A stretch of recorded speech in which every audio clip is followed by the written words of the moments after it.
One thing I got when I hit my foot was claustrophobia. Never had it. Actually got it here on the Simpsons ride, which is what's crazy. I mean, we're yards away from where my life fell apart.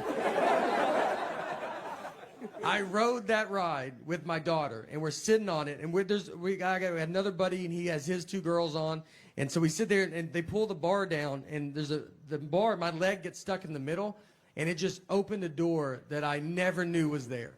I mean, it's like a problem. I had to stop the ride. It's super embarrassing to stop a child's ride and just be like, I'm just waving. I'm like, I can't do it. And then they open the bar and they go, all right, you can do it again. I was like, I'm out, dude. And no one got to ride it because I couldn't ride it. We all had to leave. Yeah, ruined it for everybody. And that's claustrophobia. It just kind of ruins everybody's time. It's what's funny, the panic of claustrophobia is pretty funny, though. I mean, it's not funny when it's happened to you, but how quick you go from normal to just an insane person is just all at the same time.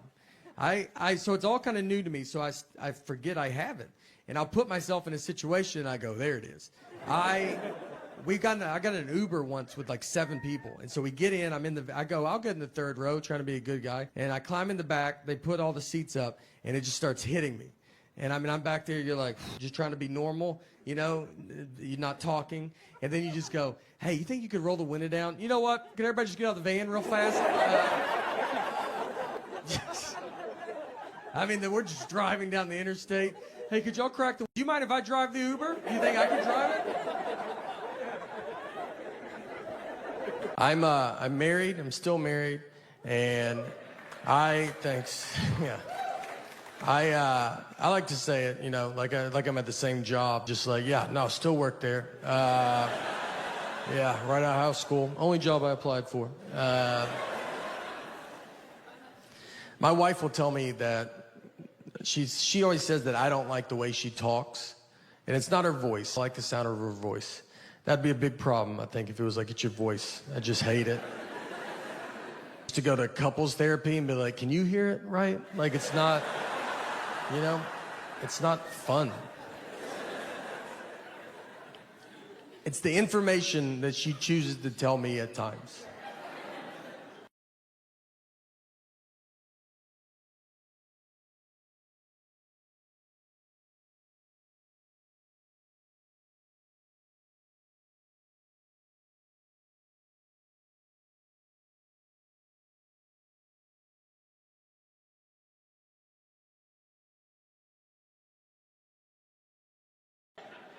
Little side note, I would like to say, I think the witch phase was the toughest phase for women to have to go through.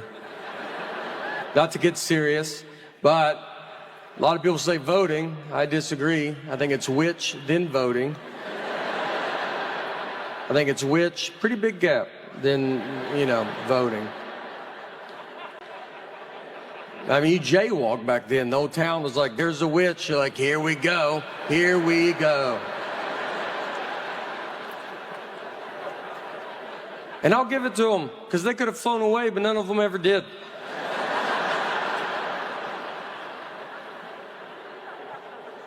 All right, sorry. Look, just trying to get a witch joke in. It's pretty complicated. There's a lot of moving parts. You got to bring up pilgrims somehow. Another one, Pete, I had to shut down. This was, again, like the 1980s. I was alive. You could fight an orangutan at a fair. They would have an orangutan just sitting in a boxing ring, and guys would pay to fight it. And I say guys because I just can't imagine one woman ever fought this orangutan. I think you could put an orangutan in a room with 1,000 women, and when they walked out, they're like, did anybody fight it? Like, it never crossed our mind to fight it.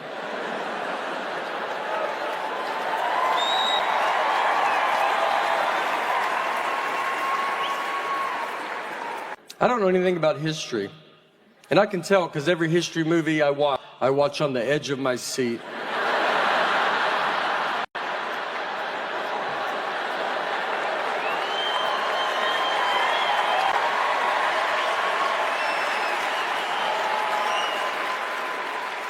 What is gonna happen?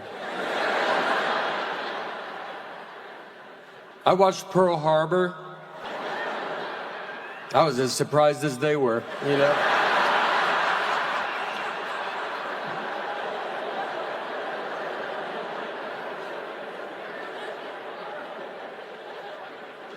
"50-50 if my zipper's up or down anymore."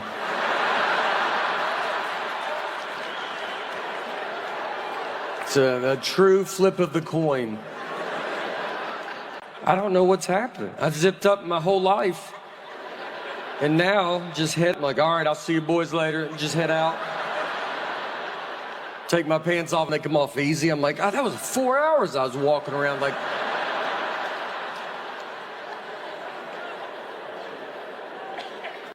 We got very lucky with our neighbors. Our neighbors are super cool, and we're very close with them. They all have real jobs. They went to college and stuff. And one of them is a management consultant, so he manages all the consultants. And yeah, it's a tough job, all right? There's a lot of consultants, and he's like, you better get back, you know? You just can't consult up in here. So he's busy.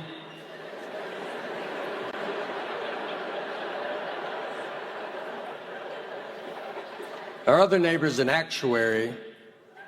I thought that was with birds.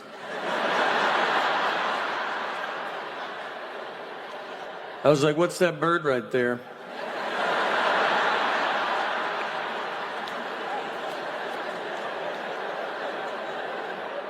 He goes, I don't know. And I was like,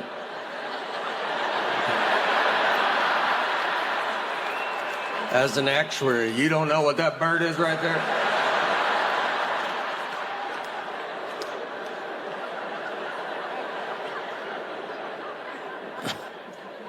That process to get my name changed, so I just deal with it.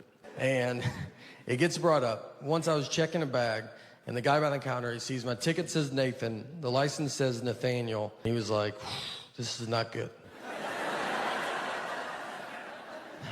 He goes, these names don't match. And I was like, but they match, right? Like, you can see the leap that we took to get from one to the other.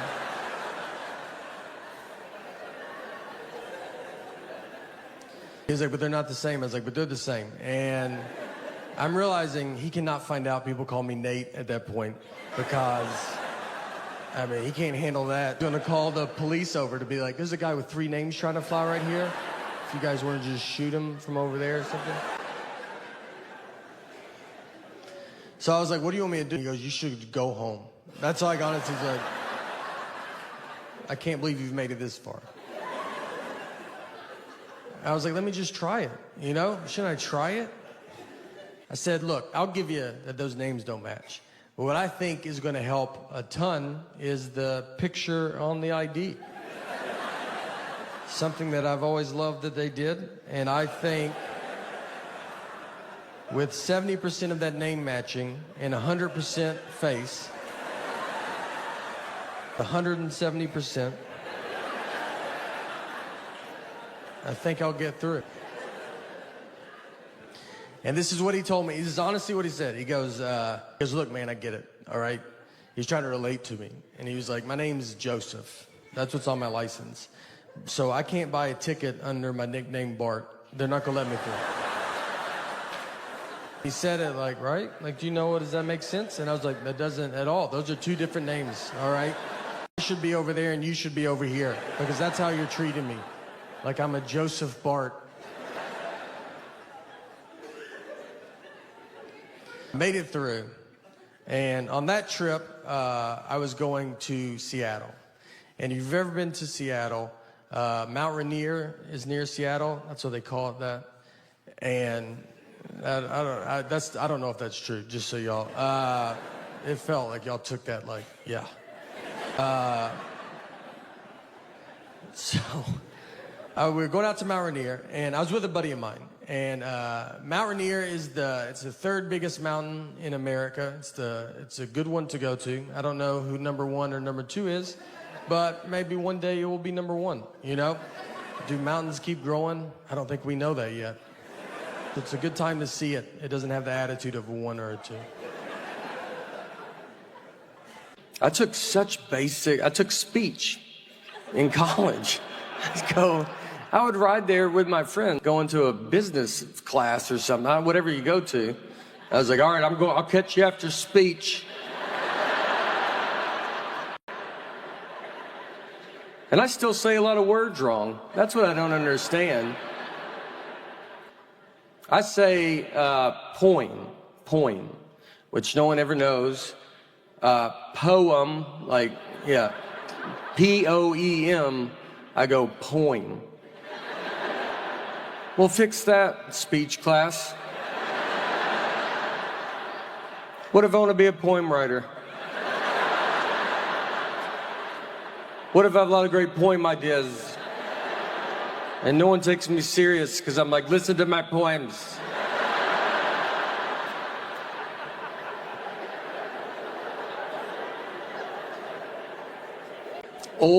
I say ol, super southern one, oil. I don't even know how to say it, like how to y'all. Oil, O-I-L. Yeah, I go motor oil, like tin full. I mean, Southern Community College, that should be mandatory. Did they fix that? They should write OIL on the board. And I just go, oh. They go, all right, we're going to take care of that, all right? There's a pretty good chance you're going to be working with a lot of that.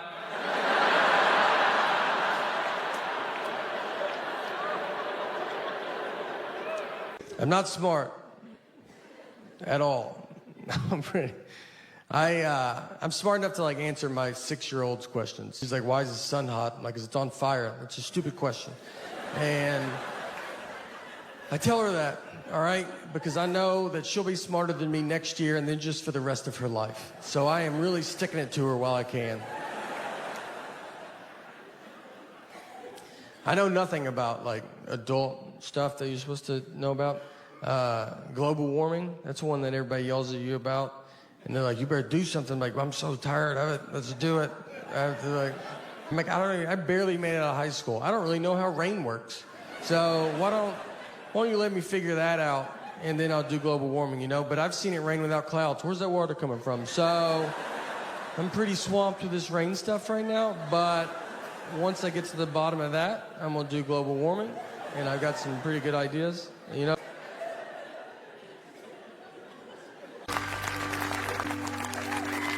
All right, this is it. This is fun, huh? Yeah. I mean, let me tell you, 20 has been my favorite year. Out of all the years, this has been the best one. I mean, you know, there's aliens. They said there's UFOs. And no one cares. What kind of year could you have that you could sneak in? Hey, everybody, on the news. They're at the end of the news, they go, there's UFOs. And you're like, oh, do they have COVID? And you're like, no. Like, I don't know. They won't get tested. But it was funny. I told my wife that. I said, they said there's UFOs. And she just went about her day. I mean, you might even watch this and be like, oh, I didn't even hear that. And that's the point. That's how amazing 2020 has been. I also feel this is a good year to see where your friends are at. You know, like you want to be in the middle, I think. And I got friends that they take a shower with their mask on. And they sleep with the mask on because they have a hamster, and the hamster probably has it, and they live alone. It's just them and the hamster. And I also have friends that I don't think have even heard about COVID. Like someone told them to try to go get it. That's how they're living. I have friends too that they tell me they already had it. They're like, I had it. I had a fever.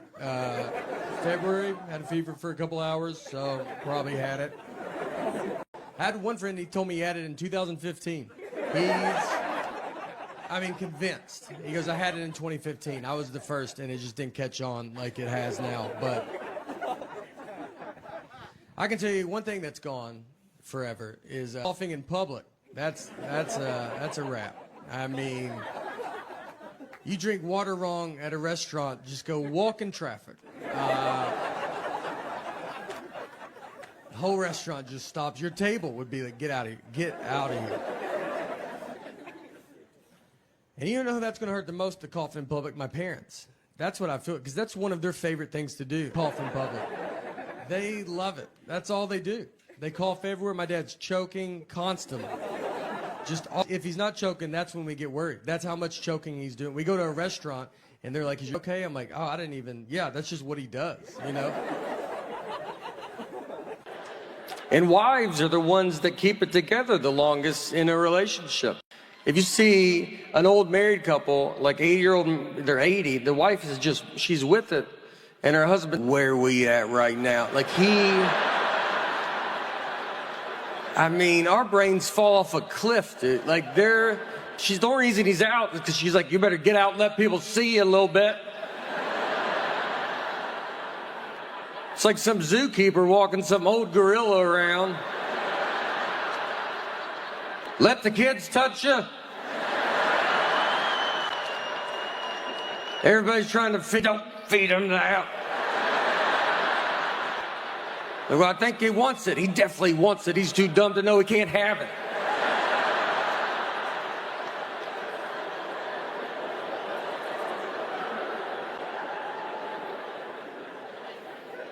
Silver War, that's how I say it. Instead of civil, I go Silver War. Because, you know, look, that might be on me, all right? I'm not.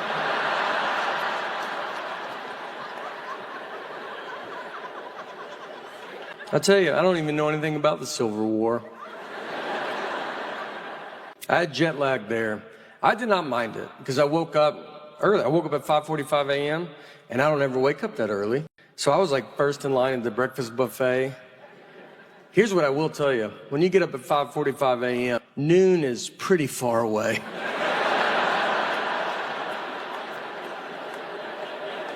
I mean, we'll bet your life it's noon and it's maybe 8:30.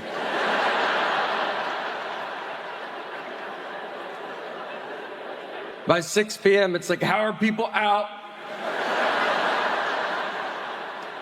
Why won't the sun go down?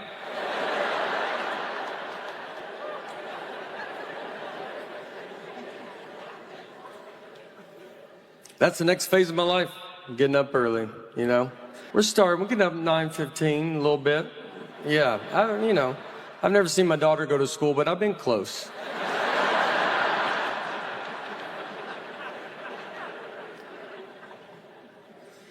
This is it. This is, it's something.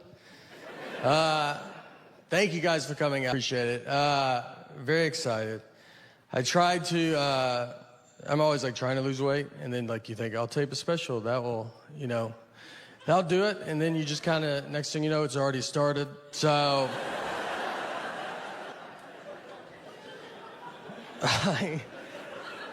I had a thing that happened that I do. It was like, I got to get it together. Like, I like to golf. And so I would sometimes bring clubs and I'll golf on the road. And so I was in Florida and we go golfing.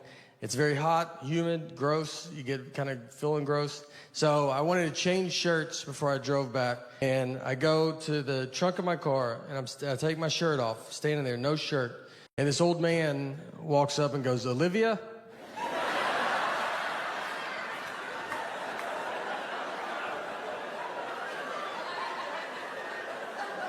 I had to turn, I was like, I'm sorry. What did you say? I'm sorry. And he was like, oh, sorry, honest mistake. And I was like, I don't know. He was looking for his elderly wife and saw me with no shirt on and thought that could be Olivia. I had a car that he does not recognize. None of this is making him not, he's like, I don't know, that's a dead ringer for Olivia. I don't know who he disrespected more, me or Olivia, to be honest. I mean, we could both have a word with him. So we get our picture, and we come back down, and we're driving back. And on the way back, since my buddy was driving, he did not see the dead horse, I'm like, we can't not see it. So it's just one road, and I was like, I'll just show you where it's at. So we're driving, and we get to it. I was like, it's right here. And I pointed, and the horse was standing up, doing unbelievable. One of the healthier horses that I've ever seen. I learned that horses lay down to sleep.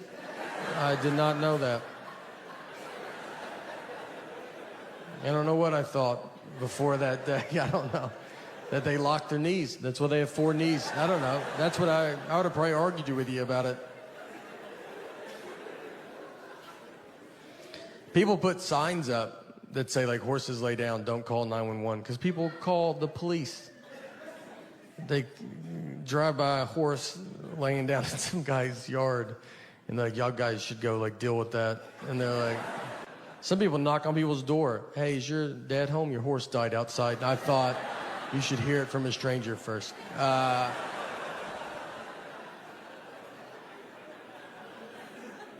I went to career day for my daughter's school, and I get what I do is very fun. But I was nervous because I'm there with real people, and they're smart. And so I was hoping to sit at a table alone. They put me at a table with a surgeon, which I think they did it on purpose. Almost to show the kids, here's the difference between reading.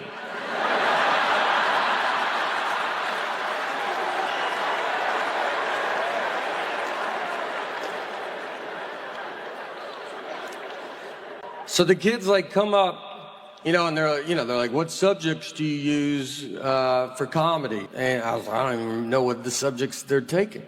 I was like, I do English. I do mostly English on stage.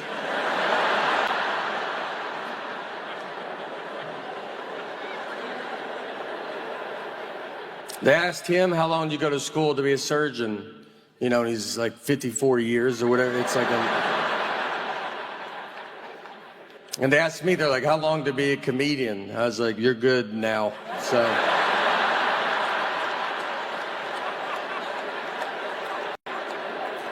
Look, finish elementary school, make your parents happy, but then I'd get out and get after it.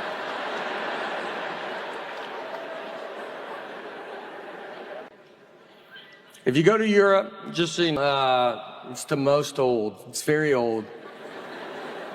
You think we're old, and you get there, and you're like, good night. What have y'all been doing over here? You just walk around, they're like, that building is from 8. Good golly.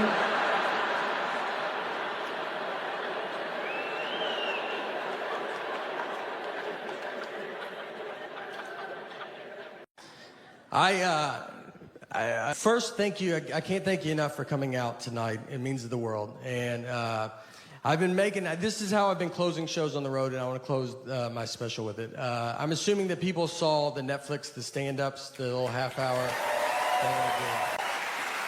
Thank you. Thank you for watching it. Thank you for coming out. So some stuff's happened since that special, and I want to give you some updates to a couple stories I told on that special. If you haven't seen it, I'll walk you through it. Don't, think you're going to be lost. And I think you've seen what I've talked about. I bet you're like, I bet we'll catch up quick. So the first update is about the Cape Fear Serpentarium. And if you haven't seen it, you could pause it right now and go watch it. But you might be like, I can't handle really much more of you. But if not, I'm going to walk you through it, or maybe just a reminder. But a very quick, unfunny version is I went to Wilmington, North Carolina, to a guy's house, and he had a bunch of snakes, lizards, and a crocodile. And when I was there, a crocodile got out, and a lady wrote a TripAdvisor review about it. That's the very quick, unfunny version. If you haven't seen it, don't think that's all it takes to get a Netflix special. So the first thing is the lady that wrote the TripAdvisor review messaged me after the special came out. And you write a review on TripAdvisor, you can see how many people look at it, and it jumped 50,000 views the day the special came out. So, but she did not know this for a couple of days. So, I mean, she was like, I'm crushing it as a reviewer, all right? I swear. I'll bring your place. You better treat me right, Applebee's. I'll bring this whole place down.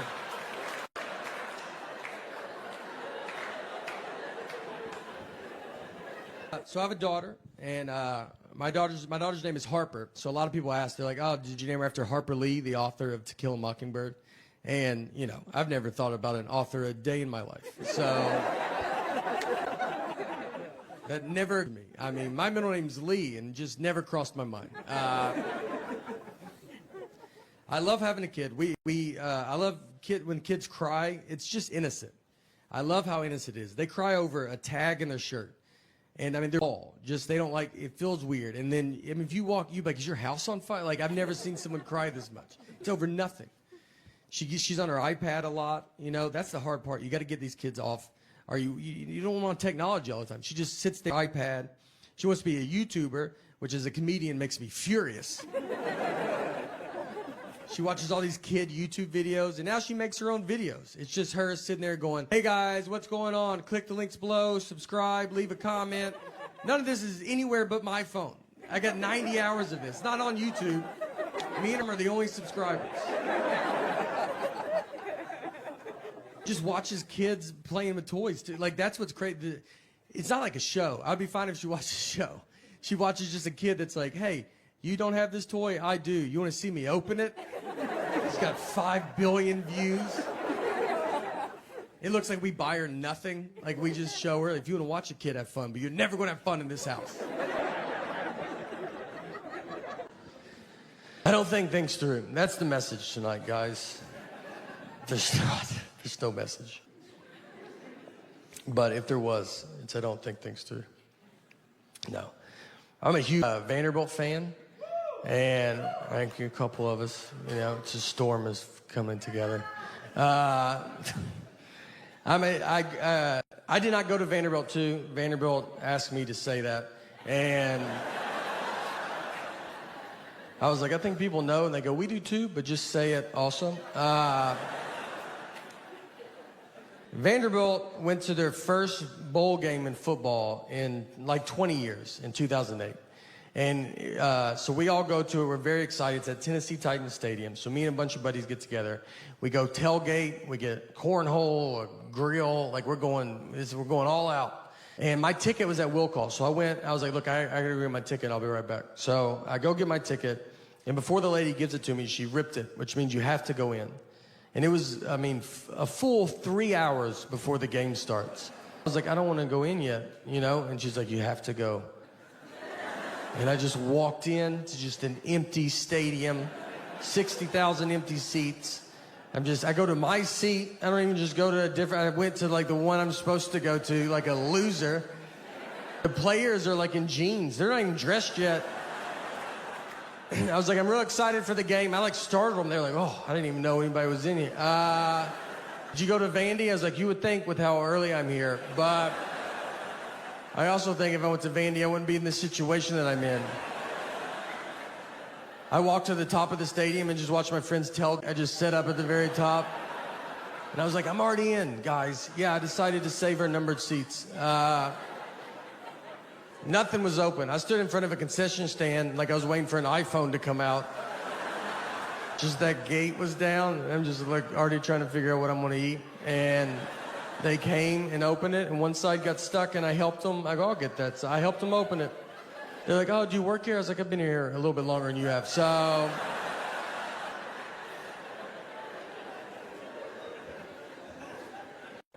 and to make fun of my generation, just so it doesn't seem like I'm trying to skip over, another hotel I was at, another syrup incident, actually. I mean, I'm a big fan of waffles, so syrup. I'm around syrup quite a bit. And at a Holiday Inn Express. So the breakfast buffet there is where they have the cereal where you turn the knob and like 4 pieces fall out. It's like how you feed a cat for a long weekend, you know? That's enough.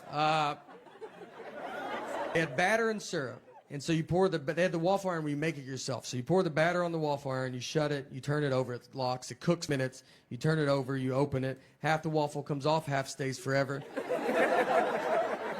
That's how you eat a waffle. So I'm with my buddy of mine that's my age. So we go through, he's not really talking or anything, just going through. He gets to it, it's batter and syrup, they're in containers. They're not labeled, but they're in clear containers. He gets the syrup and starts pouring it on the waffle iron. And I'm not even stopping him because he's not doing it where he's going, I've never done that. He's doing it where we're probably going to try it after. I mean, he's just like, we're like, dude, I can't wait to see what this guy's making. Like, he might know something that I don't know. He shuts it, turns it over, it cooks. He's like looking at us. We're like, I mean, the whole line's like, what is that going to be? And it makes black smoke is what it makes. Just, I mean, dark black smoke. Just starts filling the lobby. The manager comes over. He's like, what are you doing? He's like, I guess I poured the wrong one. These are not labeled. And the guy's like, they're in clear containers. Do you not know the difference of batter and syrup? And he's like, I bet it happens all the time. He goes, I've worked here my whole life and I've never seen this. So they threw the waffle iron. They just throw it away. That's what they have to do. Just throw it away. It's over. And now there's no waffle. I mean, we went from all about to get a waffle to it's upside down in a trash can. And then he just turns and looks, and it's just a line of people, that little foam plate. And just everybody's sad. I just hear someone in the back go like, I set my alarm for this. I mean, two guys didn't have shoes on. They go, I ran down with no shoes in that elevator. I thought I was going to miss it.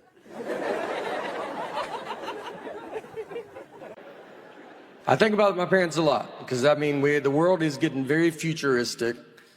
And like them, I'm from the 1900s. You got to watch out for the 1900s, people. We're old.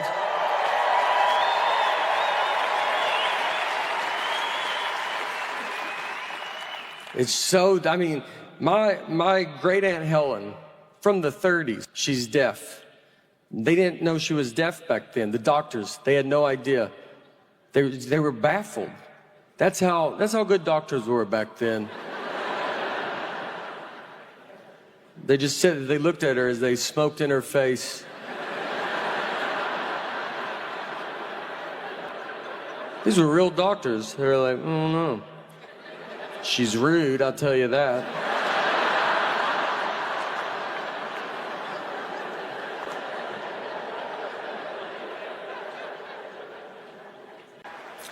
I think I was buying a tree. I don't really know. But I tried to give him cash, and he was like, oh, you got to do a credit card. I was like, okay. So I give random iPad, all my family information. It was $75. So he's like, swipes the card. And then after it goes through, just so you know, it's a monthly charge. Yeah. He told me after. And he was like, look, you can cancel it on the website. I was like, I don't even know what's going on right now.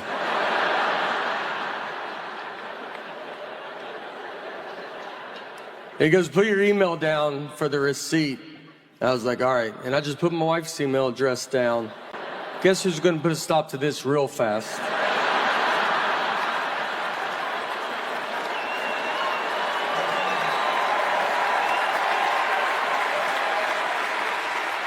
She'll have that tree cut down tomorrow.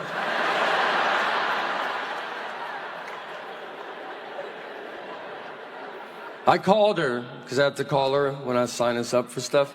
And she answered the phone, just goes, I'm on it, hung up.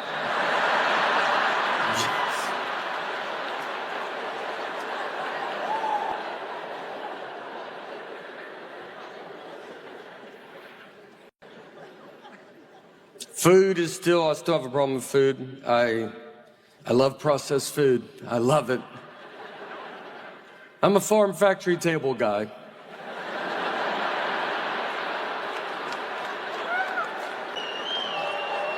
I want the most hands involved in my food.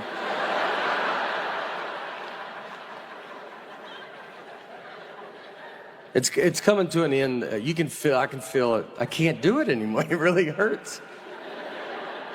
And I tell myself, like, I've done it.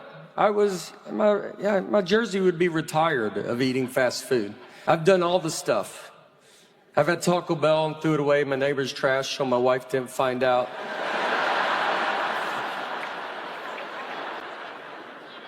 We've been married 12 years, and our wedding, it was not good. This is not my fault. This was my mom and my wife planned the wedding, and they're both cheap. So they cut corners. If we hire someone to do something at our house, I promise he does not do that job full time. He'll be fixing our dishwasher, and we're like, do you paint houses? And he's like, yeah, I probably could paint houses, you know? His business card says, how hard could it be, right? Can't be that hard. We got married on Friday the 13th. Got a pretty sweet deal on that.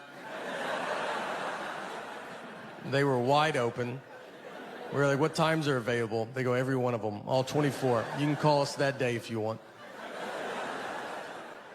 Her brother married us. That was free. The photographer was just a buddy of ours that had he just bought a new camera. So we were like, you gonna do our wedding? Never done anything professionally, and it showed. His camera stopped working during it, and he started taking stuff out of it. Like, that would be the it's like, yeah, you know what? I bet they put too much stuff inside of it when they built it. You should yank some of those wires. That's not supposed to be in there like that. Our DJ was awful, and that's because we got my mom to hire the DJ. I don't know who thinks to ask someone in their 50s for DJ recommendations. No one ever is like, Mom, were you in with the local DJ scene by any chance? She hired someone older than her. He just had CDs, and this was when computers were doing real good.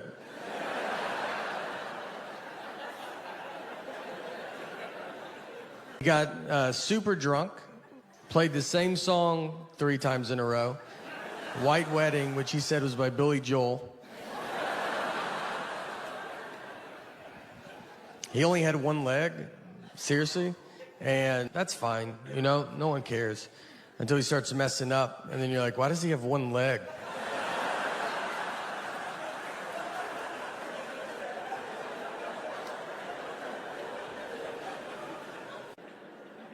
When I first started going on the road, I would have to do a wake-up call. That's how I got up in the morning.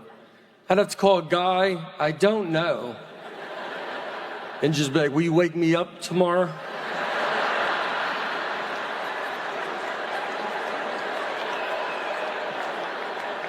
That's the last person I would talk to, was him. I would call my wife, then a man I've never seen. You promise you will wake me up tomorrow? We would tell each other good night.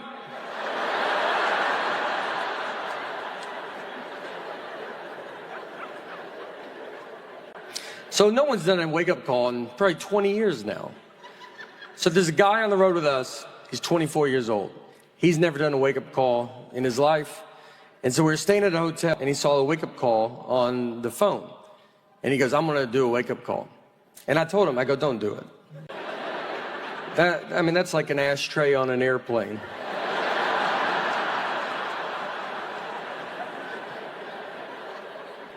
But he was like, no, I wanna do it. All right, so he set it up. Next morning, his phone rings. He doesn't answer the phone. He doesn't know that's the main part of your job. You got to answer the phone and let the guy know you're awake. So then that guy, who's young too probably, is like, I guess I got to go knock on the door. I've never even seen this service used, so it must be the most important person alive. So he goes up and he starts knocking on the door.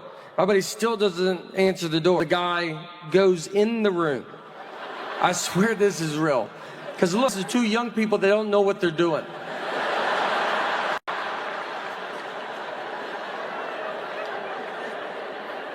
So he goes in the room like, do I have to touch this guy? Is that what a wake-up call is? I gotta touch a guy I've never seen in the dark? So I'd imagine he started making noises, just hip, hit now, hip, hip, hip, hip, hip. Hoping he doesn't have to touch this man. But he had to touch him, I swear. That's when he woke up to another guy going, hey buddy. It's time to wake up. I remember nothing from school. People talk about history to me, and I'm like, I don't know when you guys learned that. I think we skipped all of this. I almost didn't graduate high school. I had an F in science. I was taking a class called science my senior year in high school. I mean, I had an F, and my dad went and talked to the teacher and just said, look, just give him a D. He's not going to do science stuff. And the teacher agreed to it. She was that confident I wouldn't touch the science world. We took ACTs, and I got a 17 on it. And if you don't ACTs, I mean, 18 is, they're like, that's not good, man, but you made it. 17, they're like, are you enrolled in this school? Like, what are you doing? The only thing I remember is in 7th grade, we had a kid fist fight PE teacher. That stuck with me. I mean, he was too old to be in 7th grade. He drove to 7th grade. If you're a 7th grade teacher and one of the kids drives, you just know you got to fight that kid one day. Like, I mean, it's just happening. Like, when we were doing these driving shows, we were on a bus together. I convinced Nick that I didn't know who Nancy Kerrigan and Tanya Harding were. Nick is learning this, that I do know who they are. He's learning right now with you. I never told him. I absolutely know who they are. He brought all his references are just 90s sports references. He only can reference the 90s. And so he brings up Nancy Kerrigan and Tanya Harding, and I was like, who's that? He's like, what? You don't know who they are? And I was like, I don't think anybody knows who they are. And he was like, a huge story. It was like figure skating is like a mafia hit. I was like, I've never heard this, dude. Don't you think I would have heard it? I mean, I was like, no one knows this. He's like, he's losing his mind. I go, they should make a 30 for 30 if it's that. They did. Another guy's like, they should make a movie about it. He goes, there's a movie. He's just losing it. Our daughter in 3rd grade, and for 1st grade, she started taking the bus. And it was the first time she ever took the bus. So if you know as a parent, you walk a stop, it's very fun. And so we got her on the bus. She went to school. At the end of the school day, someone from the school called my cell phone. They have my cell phone, they have my cell phone.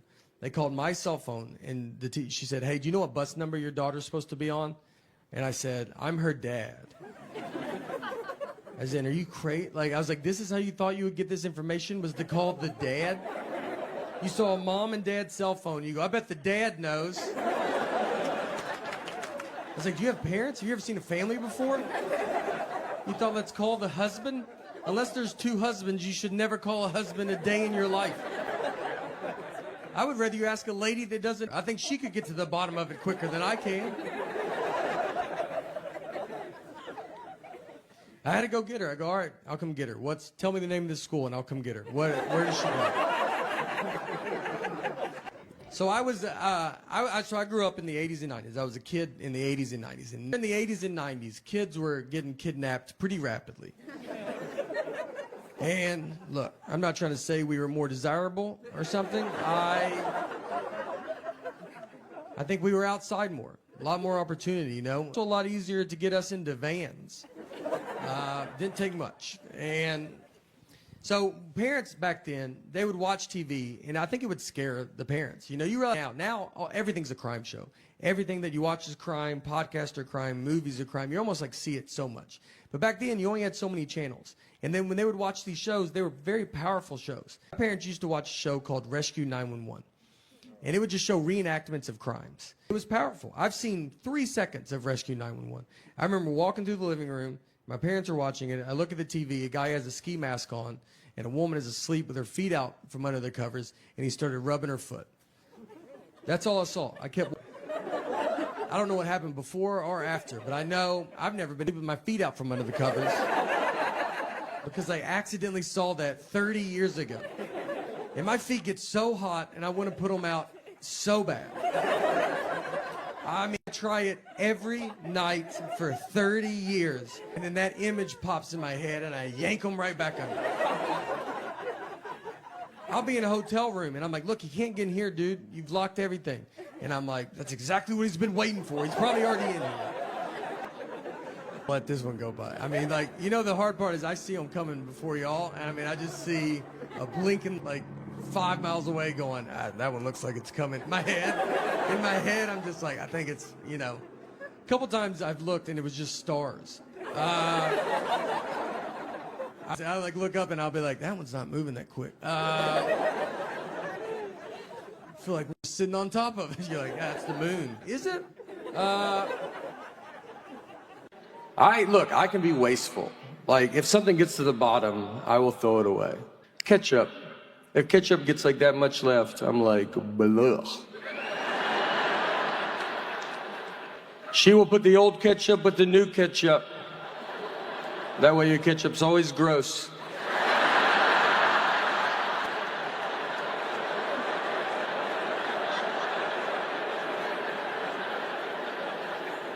I don't read. Yeah, and I think that matters. Reading is the key to smart, I believe. And I don't do it. I think it's caught up to me. I want to do it. I like the idea of reading. I even buy books. But these books are the most words. And it's every book. You just open it and you're like, what are you talking about? And they don't let up. Every page, just more words. How about you put some blank pages in there? Why don't you let me get my head above water for 2 seconds?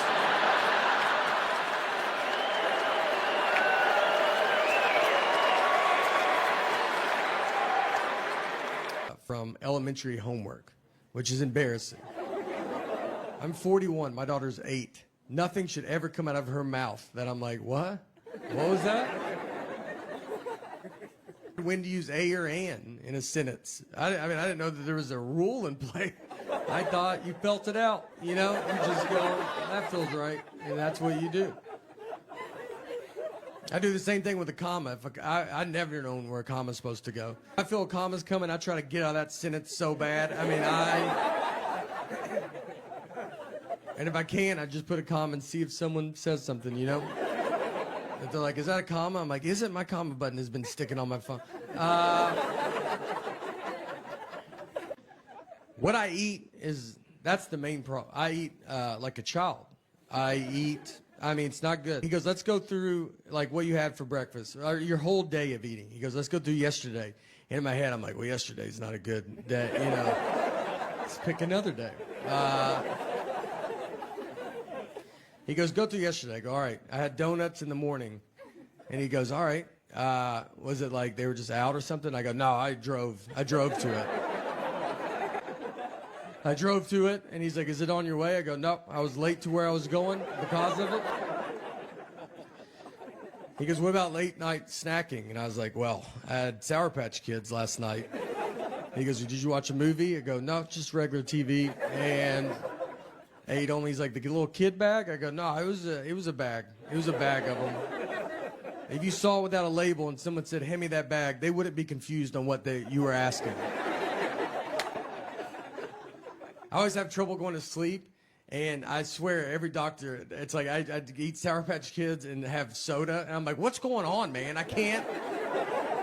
Dude, at night, my brain just doesn't stop. And you're like, yeah, dude, you can't eat Sour Patch Kids in bed. Maybe that's a problem. The final update. That's what this next. The special after this is going to be just just all updates. And it'll be something that you don't even know. You're like, remember my car didn't start? You're like, who is this update for? I like to drink iced coffee with milk. And thank you. I told a story. I went into a Starbucks inside a Target. I ordered iced coffee with milk, and the guy gave me milk with ice in it. I did not want milk with ice. I wanted iced coffee with milk, and he heard milk with ice. I have learned that a lot of people do drink milk with ice. People send me pictures all the time of adults just drinking milk with ice, and they stay in the Starbucks. They don't even like run to their car like, this is so embarrassing, I gotta stop it. Like, they do it openly. My wife puts ice in our daughter's milk, and I was like, oh, you do that because of and she's not a big fan of my comedy, so she was like, I haven't seen it. I was like, we have Netflix, you know? And she's like, I don't think we do. I was like, I know we do. And she was like, I'm just so busy right now. So all of it's true, except my wife. My wife does like my comedy. She's very nice to me. But all the rest of it's true. And the truth of it, too, is it's happened to me 2 times. Twice. And let me tell you, 1 time is a lot of times. The second time, you start looking at yourself. You start thinking, you're like, what am I doing? I don't know if I know how to order. I would order it in a mirror to see what it looked. I was like, iced coffee with milk. I was just trying to see what they would see. I thought it was happening. There was a 3rd time I thought it was happening. I was at a Starbucks at an airport. And she put the drink down, and I was like, they're doing this on purpose. I was convinced that they're just calling each other, like, let's drive this guy crazy. But she just put too much milk into it. It was an honest mistake. And she told me, because she set the drink down, and we're both just staring at it. And she just goes, that feels like a lot of milk, doesn't it?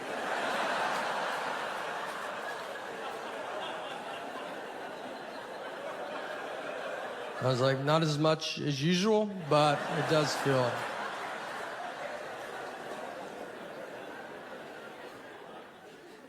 So I've changed my drink up since then, and I honestly did it because I don't think I say milk good.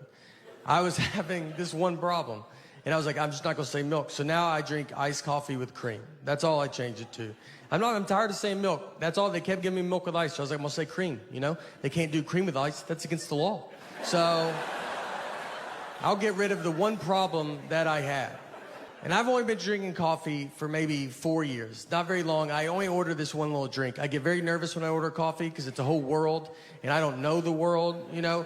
They always ask you a bunch of stuff. They're like, what kind of cream? I'm like, just please do it. Just do it. You know? Sometimes they're like, do you want heavy cream or half and half? And I'll go, I'm sorry, I'm not taking questions right now. So if you could just do whatever you think it is, and if it's wrong, I won't even tell you. How about I will walk out of here as if that's exactly what I ordered. I will go outside, I will throw it away, and go try again at a different Starbucks. That's how I'll handle the entire. That's why I think they have so many Starbucks, so you can just keep going. Someone's got to get it. I have to get my wife's coffee. She has to text me what she wants because I don't know how to pronounce like most of the words there. So I just phone. I go, she wants this. And they're like, does she want it in Sweden? I'm like, guess we have to call her now, don't we? And I make them talk to her. I go, talk to a stranger's wife. Say what you said to me. Have you ever been to a Starbucks like inside? Like if you go inside and there's like a big long line and you'll be waiting and they try to take your order before you're even to the front? Like you'll be in the back, they're like, what do you want? You're like, oh, I would like to wait till I get right in front of you. Yeah, you know, did you see how everybody looked at me when you said that? I didn't care for that. So how about we do it like a regular, normal business, you know? And you let me do it right in front of you. Starbucks is like waving cars down on the street. Just be like, we're just trying to get your order started in case you ever come here one day.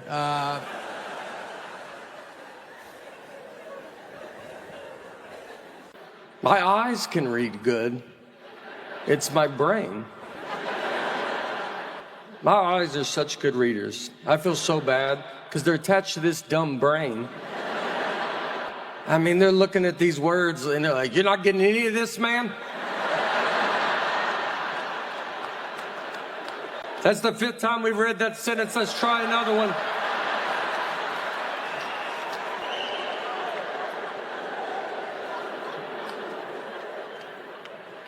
Fiction, non-fiction. I don't know which one's the truth.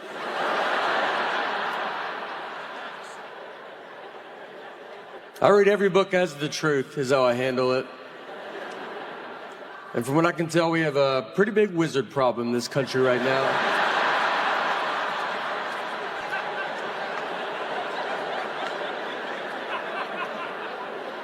To a McDonald's drive-thru and my window did not roll down.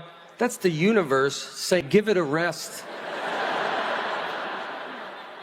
And I've fought through it. It's embarrassing because they can tell because I had to pull, because I got to open my door.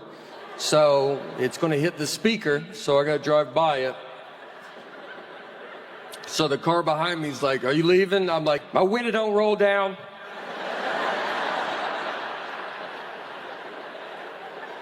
And I got to open the door. Now the speaker's by the gas tank. So I got to yell my order out. Now that guy hears it. And then I look at McDonald's screen. Well, they got it all on the board. Just let the neighborhood know what I'm ordering.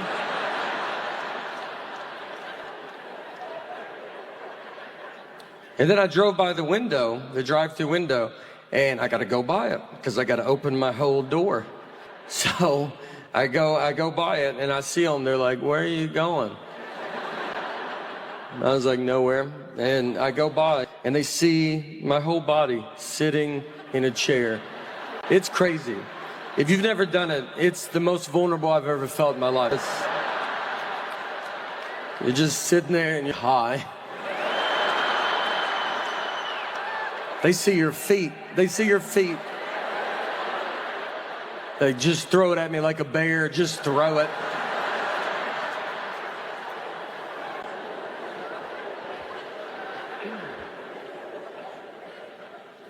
Look, in all seriousness, I don't know.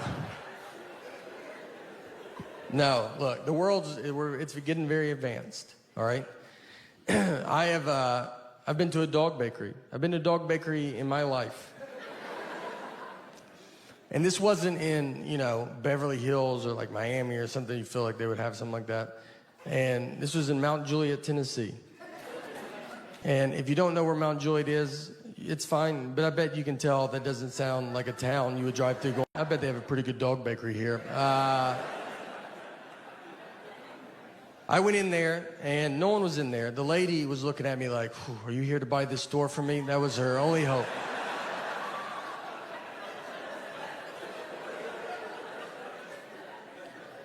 I talked to her. She had some time on her hand, excited to talk. And her and her husband bought the store for their 27-year-old daughter who graduated from college with a degree and came out of college and said, I want to own a dog bakery. I want to make cakes for dogs. If I asked my 6-year-old what she wants to do when she grows up, I think she'll tell me she wants to make cakes for dogs. And I'm going to tell her that she can do whatever she wants to do, hoping she doesn't turn 27 and go, let's talk about those cakes for those dogs. Maybe they're usually busy. Maybe I was on there on a slow dog birthday day. I don't know, all right? She told me everything was organic, and I was like, that's good. That's what I like to hear. All right, this is for that dog that's outside licking gum off the sidewalk right now. And if anybody deserves organic food in our house, this little girl, I'm not going to waste it on her. It's for that dog that's wandered out in the highway because it doesn't know what cars are.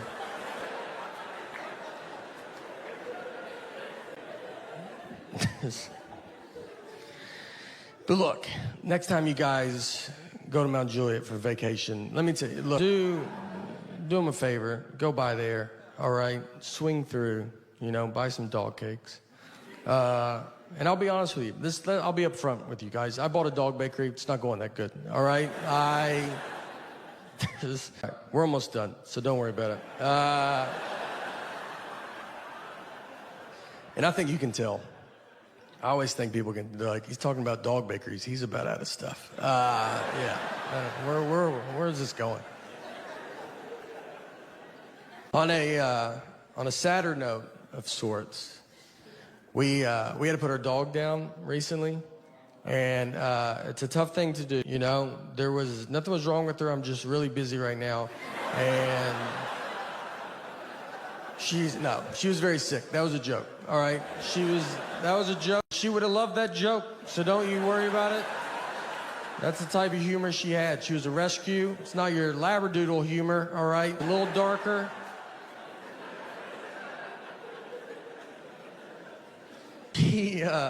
She was a wonderful dog. We loved her, and her name was Annie. And the reason we got her was my sister worked at a vet, and people do put dogs down for no reason. So if someone brought a dog in that was fine, they just didn't want it. My sister couldn't do it, so she would walk the dog back and then just steal the dog. Like, I don't know the laws on all that, but I'm sure now people are finding out that their dog's still alive right now. Like, they're like... So, we got Annie. Annie was getting put down. She was a hunting dog, and she was terrible at it. And she was bred to be a hunting dog, and she was just like a misfit toy that just didn't do it. She got shot once, and that's because the guy, like, he would be like doing target practice, and then she'd just walk in front of the targets, and he would like hit her. He's like, "What are you doing?" And she's like, "What are you doing?"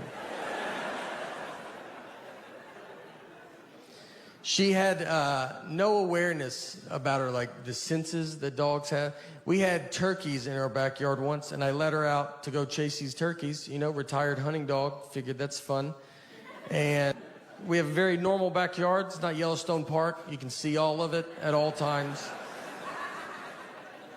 Like, push her out, and she just pees and then comes back in the house. Never sees the turkeys. And I'm just looking at her like, you didn't feel anything? Like, nothing was going... Like, I sensed it as a human on the couch. I felt there was turkeys outside. You want to take just one lap around, see if... The guy used her a lot for duck hunting. So he would shoot a duck. She's supposed to run and go get it and then bring it back. So what I like to picture is he shoots the duck. She runs out, comes back, no duck. And she's like, "I don't even know what we're doing." All right, I did not. A million things flew in the air when you shot that gun. And I'm supposed to know which one you hit. And the guy's just looking at her, and then she's like, "You're not even the guy that I came out here with. Do you see, is there another guy out here by any chance?" We take our trash out one of the days. I don't know the day, but it's a day. We're doing it. There is one day. I know we forgot to take it out a couple weeks ago. That stress could break up a family. All week was like, everybody eat out of your hands.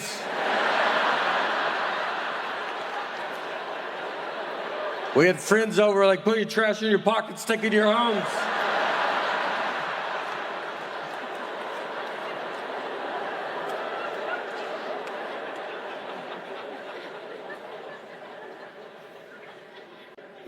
I had a hard time in school. When I barely graduated, got into a community college, barely got into a college they have to let everybody in. I think it's because I'm peeing so much longer, and I'm not used to this new old rhythm yet. Because in your 40s, there's a lot of false stops. You learn pretty quick to be like, let's hang back, let's let traffic thin out a little bit. I watch young people come and go. I'm like, tell my family I'm okay.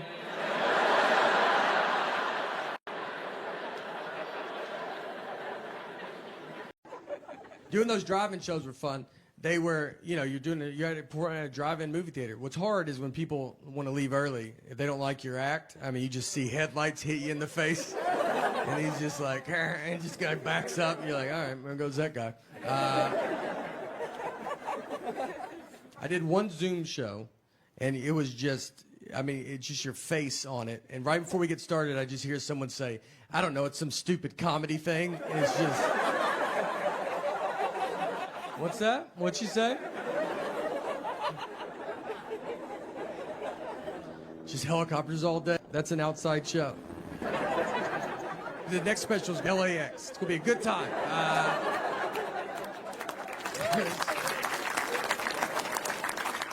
I used so much ketchup once at a restaurant that a stranger walked up and goes, "That's a lot of ketchup."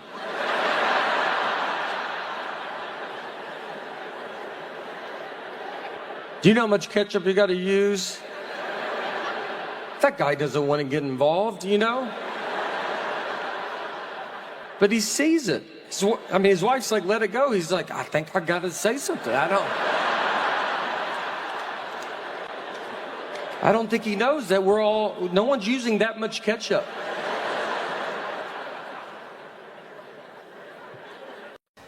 It's great having I've been married for 7 years, and so now we just have a 1-year-old daughter, so it's getting pretty serious. And This is what over the edge.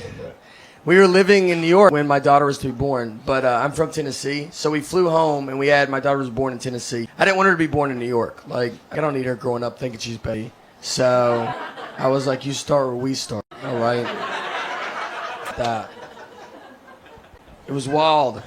Does anybody have kids here? Or a couple? One?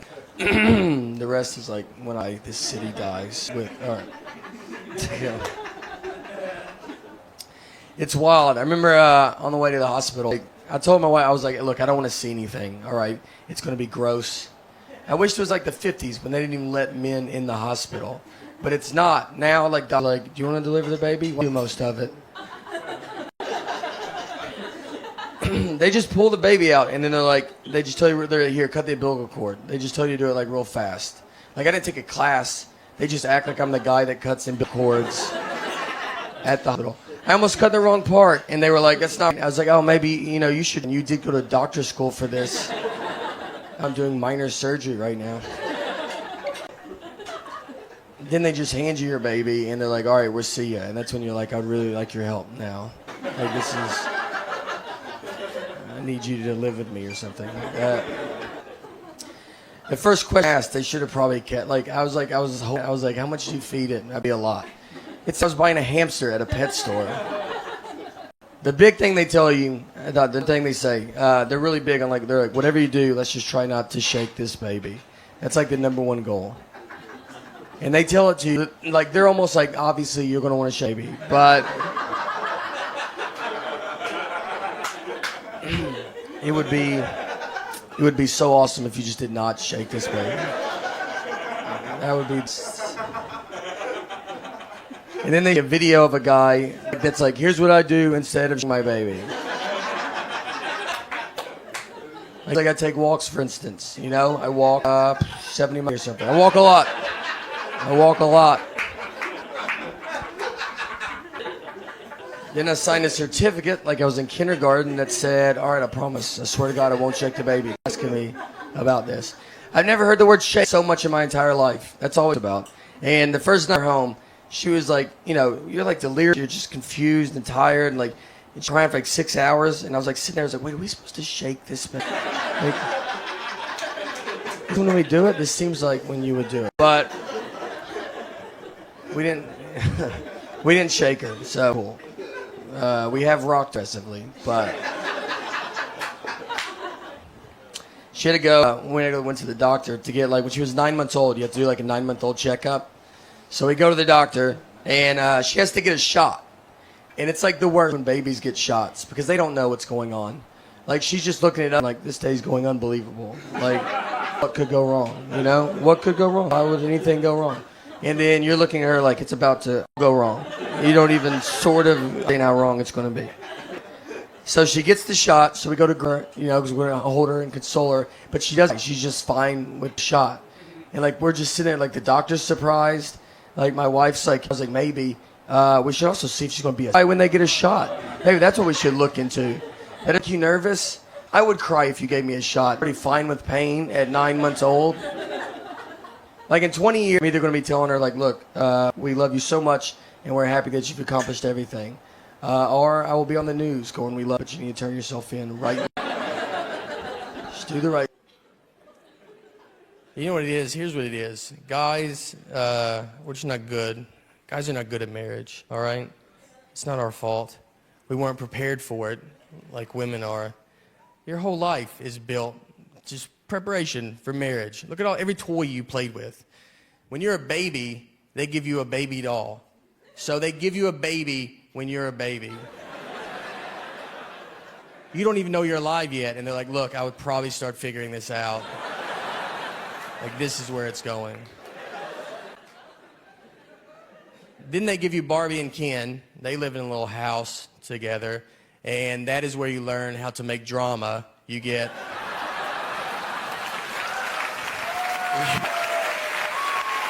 the best. You're the best.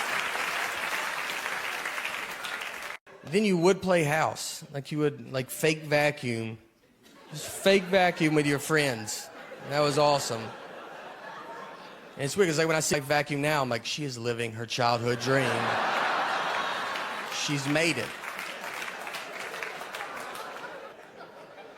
As a guy, we don't have any of that. Like, what do we play? Fort? You got to keep everybody out of where you are, especially girls.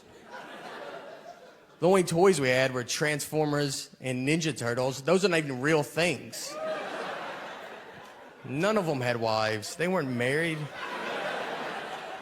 I never played with my Ninja Turtles, and I had them going to fight Shredder. And then Michelangelo was like, hey, can y'all give me 2 seconds? My wife just showed up, and she looks furious about something. What do you want from me? And she's like, what are y'all doing? That April skank doing here? You're like, listen, she's a reporter.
I think I was buying a tree. I don't really know.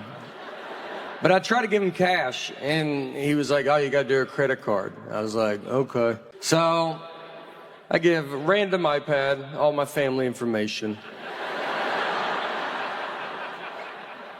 It was $75. So he's like swipes the card, and then after it goes through, just so you know, it's a monthly charge. Yeah. He told me after. And he was like, look, you can cancel it on the website. I was like, I don't even know what's going on right now.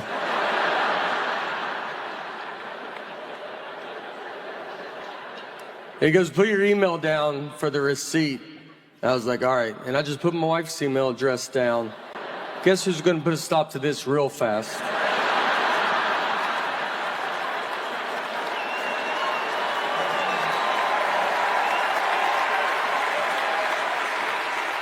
She'll have that tree cut down tomorrow.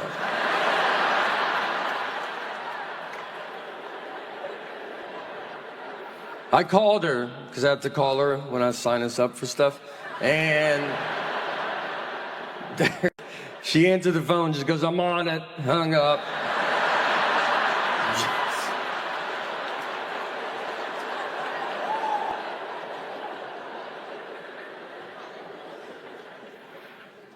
She runs everything. She does stuff, doesn't tell. We got a new roof, and I did not know that. A whole new roof. I found out from my neighbors. They were like, how's that new roof going? I go, I don't know what you're talking about. And they go, you didn't know you got a new roof? I go, no, I did not. And then I had to go get her. You gotta go talk to them about that new roof you didn't tell me about. I look like an idiot out there.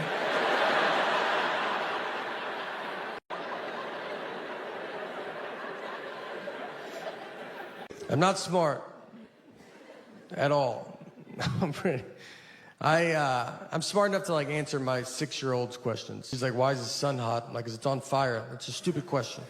And I tell her that, all right, because I know that she'll be smarter than me next year and then just for the rest of her life. So I am really sticking it to her while I can. I know nothing about like adult stuff that you're supposed to know about. Global warming, that's one that everybody yells at you about. And they're like, you better do something. I'm like, I'm so tired of it. Let's do it. I'm like, I barely made it out of high school. I don't really know how rain works. So why don't you let me figure that out? and then I'll do global warming, you know? But I've seen it rain without clouds. Where's that water coming from? So I'm pretty swamped with this rain stuff right now, but once I get to the bottom of that, I'm gonna do global warming, and I've got some pretty good ideas, you know? Thank you. Thank you, everybody. It is, it's exciting to be here. Mainly, I'm quitting comedy soon, so I don't want you guys to worry about it. I'll get out. I mean, I can't get out yet, because for one, it's pretty tough to quit something no one knows you do. So there's that hurdle. There's actually no one even to quit to. Even if I wanted to quit, no one cares that I'm doing this. Like, I don't have a boss. I can't just call Cosby and be like, look, I'm out, all right?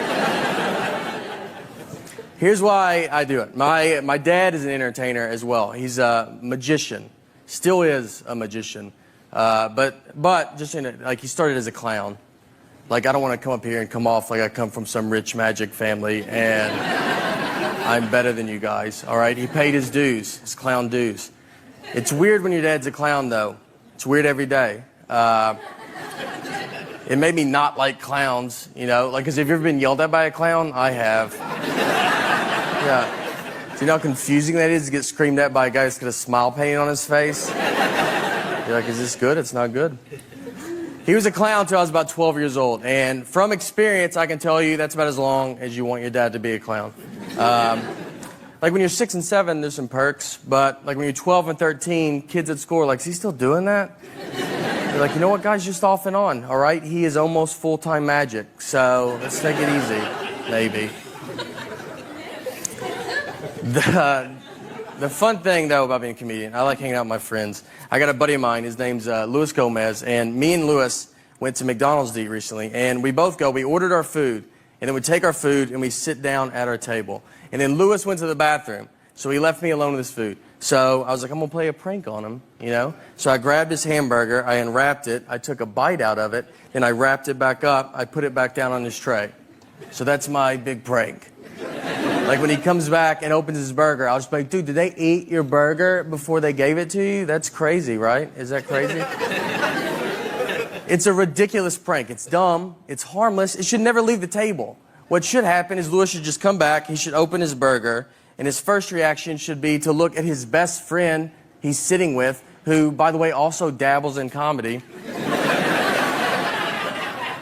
And just be like, hey, I just wanted to run this by you before I unexpectedly go freak out on this entire McDonald's. That's what I thought would go down. Just a quick, hey, I wanted to see if you touched my food the only time it was out of my sight before I try to fight a group of people that are going to be pretty confused on why they're fighting. But instead, that was the day I learned I'm friends with a lunatic. And a guy comfortable fighting McDonald's employees because he opened his burger and he could not have ignored me quicker. Like, didn't even kind of looked at him so, he looked like he expected them to do it, like it's happened before. And he's like, again with this? He starts screaming at all. He's like, someone ate my burger? How about I'll fight all of you till I find out who ate my burger? So he gets up, he starts walking towards him. So now I gotta jump in. I can't believe it's working. Like, we have gotten so much farther than I thought we could ever get. I grabbed him. I was like, Luis, I ate your burger. I ate it, dude. That's insane that you didn't look at me. That's insane. So I get him to sit down, but it's already weird. Like, everybody's like looking at us. It takes like 10 minutes for people to quit filming us with their phones. And that's when it hits me. I started thinking about it. I was like, Luis, I was like, you're going to get killed one day. I was like, you were about to go fight it. I was like, let's pretend that I'm not here. Let's pretend that someone did eat your burger that worked at this McDonald's. Let's pretend that really happened. You were going to go blindly fight that guy. Not even try to like size him up, like see what he looks like at least. Do you really think you could beat up a guy that is apparently pretty confident in himself? That he's making burgers, he's then eating them. He's just sending them out to whoever. You don't think that guy's probably the greatest fighter of all time? I honestly think you'd walk to the McDonald's counter and be like, hey, who ate my burger? And all the McDonald's employees would just part ways. Because they know exactly who you're talking about. And in the very back of McDonald's, you see a guy standing there cracking his neck. He's got his fist in the fryer, doesn't even know it, just sitting there, warming his hands. All right, guys, thank you guys so much. Thank you. My wife's good though. She's put up through a ton with me. Like, I remember 3 months into our marriage, one night I came home and I was like really drunk. I was hammered, and I know she loves that, so I spoil her a little bit. I'm like a pretty guy. So we go to bed, and all right, I'll be honest with you, I peed the bed. Yeah. I shouldn't have. That's pretty good, though. I kind of like blamed it on her. Like, I remember I just woke up and I go, hey, what's wet? All right? Did you pour a perfect circle of water underneath me? A flawless circle. She was like, no, you peed the bed. What is wrong with you? Did I marry you or did I have you? I have no idea at this point.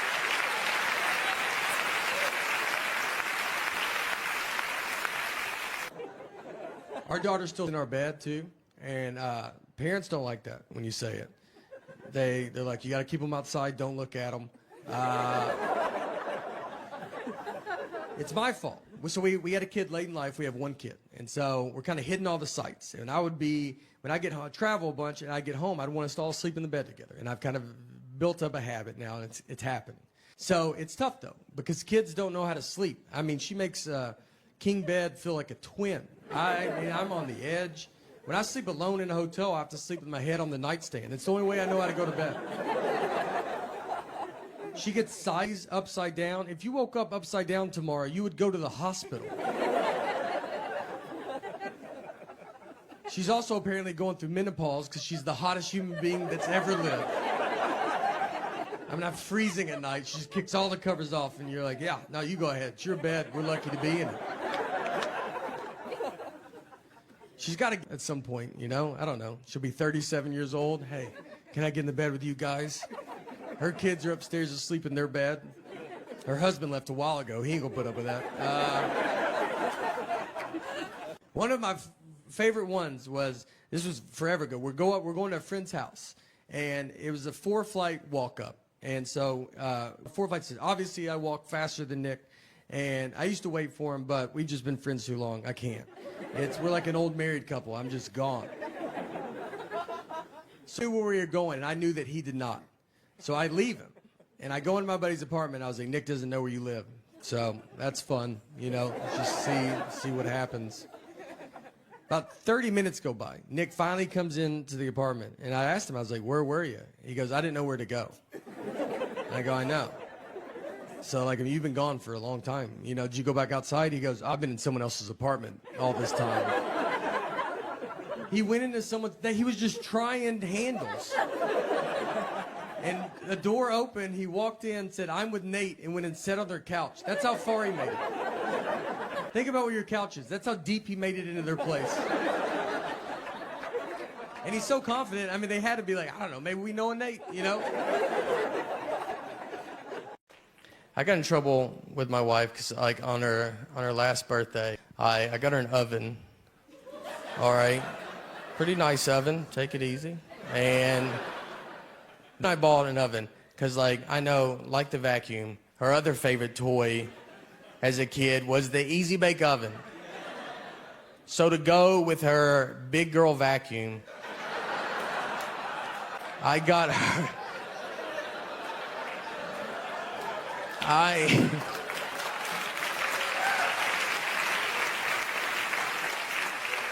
So to go with her big girl vacuum, I got her a, like, grown-up adult oven. Like, there was heart behind it. Like, that's not, you know, like, that's not impressive.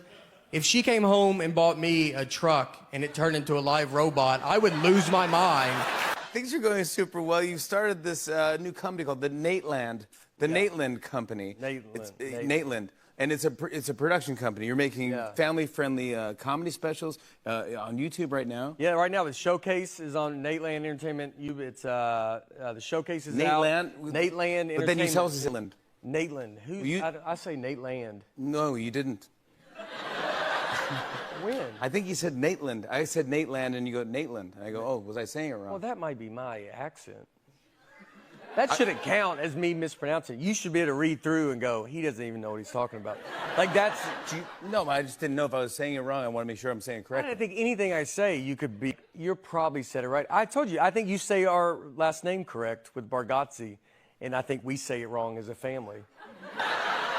Bargatze. For years, I've been calling you Nate Bargatze. Yeah, and I just went with that because you were so big, it was easier just to... It's just easier to do whatever you choose. You go. I don't want to name you, though, but your name's Nate Bargatze. Mark Maron once called me Nick, and I was like, I'll just be Nick. Like, it's already... It was enough people that was Nick. I was like, I'll just go with whatever's out there. We went to Europe last year. Europe's very old. That's what I learned last time in Europe. Like, because you think we're old as a country, and you get there and you're like, good night. You know, how long have y'all been over here? Australia, very far away. Farther than I thought. Our Earth, a little bigger than I thought it was. And I think we should have went the other way as well, but the pilot had different plans. I had jet lag there. I did not mind it because I woke up at 5:45 a.m. and I don't ever wake up that early. So it was like a new life, you know? I was like first in line at the breakfast buffet. Here's what I'll tell you. If you get up at 5:45 a.m., noon is pretty far away, though. I mean, I thought you think you bet your life, and it's maybe 8:30. Like, 6 p.m. You're like, I don't know how people are out. How are they doing this? What are they doing? Why won't the sun go down? To be fair to her, though, I do not work out. So, you know, but I was probably going to start, and I needed to get all this stuff there. Do you ever get in those fights, like you'll be at home, like you and your spouse, and you guys are not talking to each other, and you're in the house together, no kids, the house is quiet, and you just stay on opposite ends, and then you pass each other in the hallway? That's like the funniest part of it, because you don't live in a mansion, you have one hallway, and you just didn't time it out right, and you just have to walk by each other like strangers. You're like, oh, excuse me, sorry, yeah, no, go ahead. She'll be watching TV. I'm like, ma'am, are you watching this? I couldn't tell. I was going to change it if you weren't watching it. Silent treatment. The silent treatment is it's a very common thing. Everybody knows what it is. I think women are just born knowing it. I don't think you're taught it. I don't think it's like my mom did it and her mom. It's an instinct that's in us all that we all just know. And here's what made me think of that. I rewatched the movie Sixth Sense. And I'm not trying to do a Sixth Sense joke. This is a 20-year-old movie. I also have to spoil it, but it's 20 years old. So if you don't know by now, I don't know what to tell you, you know? And don't be like, we were going to watch it tonight. We're going to go to Blockbuster on the way home and...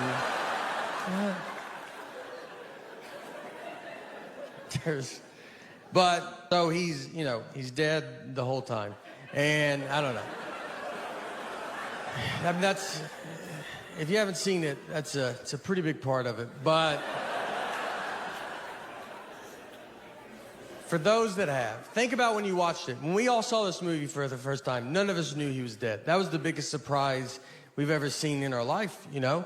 We just thought his wife wasn't talking to him for like a year. That made more sense to us than him possibly being dead.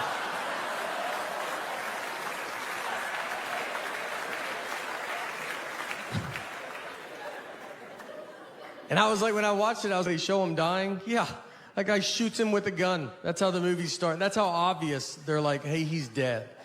And we still watched it for 2 hours, just like, I know what this guy's going through, you know? This is a movie about marriage and how hard marriage is. Yeah. Even if you get shot, it's your fault. The best wedding I've ever been to was my cousin's wedding. It was a real redneck affair. It was right outside Louisville, Kentucky, where my parents are from. And my cousin's name is Tuesday, which is a good start. The invitation said, Tuesday's getting married, rehearsals Friday, wedding Saturday. People were like, we got to be there Monday for this wedding? How long is this wedding? It's a week? We get there, I'm wearing a button-down shirt, khaki pants, nothing crazy. I'm wildly overdressed. I look like I work there. Everybody else just has a football or basketball jersey on. My uncle, his daughters get married. He has his tuxedo jacket, pants, cummerbund, bow tie, no shirt. They forgot his shirt, and instead of waiting to go get it, he was like, let's do it without it, right? Like, that's... And he doesn't have a body that's like, that's cool, man. You know, he has a body that you're like, put your jacket on backwards, flip it around. Yeah. And then you see his back, and you're like, whew, all right, go back the regular way. Yeah, that's my fault. How's your back worse than your front? We go into the church, bride and groom. Looks like it's home and away. That's how many jerseys are in there. Guys are drinking beers in the church. Like, that's something I've never heard a pastor be like, guys, could we not drink alcohol in the church? And they're like, oh, didn't know this was the nice part of town. All right. The reception is next door, just at a lady's house, like in her backyard. Like, she doesn't do, she's like, and I do receptions all the time. We were her one and only reception. So we walk over. They took a horse and the horse was the oldest horse I've ever seen. I thought it was a donkey. I thought they got a deal on a donkey. And the guy was like, this horse was in the Kentucky Derby. Like, the first one that they did? Is that Secretariat's father? How old is this horse, man? You know they lay down, right?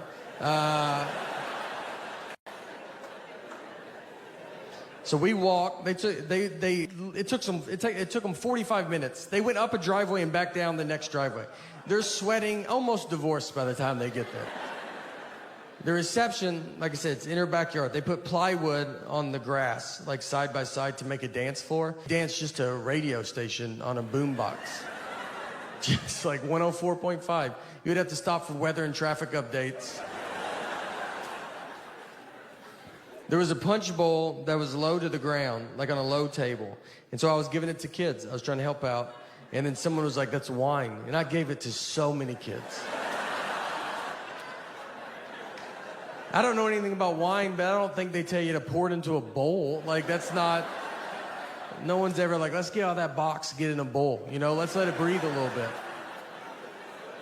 I got a couple 9-year-olds pretty loose that night. The end of the night comes, everybody's drunk, children, adults, it's across the board. A fight breaks out. We hear some of y'all fight. And I mean, you're sitting there, you got a 50-50 shot. It's not your side of the family. We get over there, it's 100% our side. It's my dad's aunt and an uncle, both rolling around on the ground. They're in their late 70s. He wanted to leave, she did not. So they thought, let's just handle it in front of everybody. He's on top of him, she punches him, he then punches her, and you're like, you can't do that, you know? So we got to get him apart, and he starts fighting us, and he's a pretty good fighter, all right? He's punching women in public. You don't think he's handled some dudes in his lifetime? That ends the night. You know, you can't be like, all right, guys, let's calm. Let's cut the radio back on, find a good station. Tuesday is sadly divorced now. That did not work out. My dad's aunt and uncle, sadly, it did work out. They're still together. So that's our family. You know, it's a pretty wild bunch. I told one guy that. He tried to tell me that was for, like, when people leave their babies in the car. Like, you know, like when you go out and you're like, I cannot remember if I brought my baby today. And I don't want to walk all the way back and check. Like, what if it's not there? If it's not there, I'm going to look like a jackass in front of my friends. I wish I could check secretly without everybody knowing. Here's my method for if someone's going to hide in my car and kill me. It's a huge fear of mine. So what I do is right when I start my car, I have Journey, Don't Stop Believing in my CD player. So right when I start it, it's right on the Don't Stop Believing part, because that's a great song. Like, you commit a murder to that song. That is that good of a song. That guy would want to, and then he would, like, just be furious. He'd just get up and be like, look, that's a really good tune, all right? You got me. And then he'd climb up front with you, and you become friends. And that's just a neat story. How do you know Dennis? Dennis, he was a murderer. Turns out, pretty big Journey fan. Actually a good guy once you get to know him. He's good. He's a good guy. Thank you. I had jet lag there. I did not mind it because I woke up early. I woke up at 5:45 a.m. and I don't ever wake up that early. So I was like first in line at the breakfast buffet. Here's what I will tell you. When you get up at 5:45 a.m., noon is pretty far away.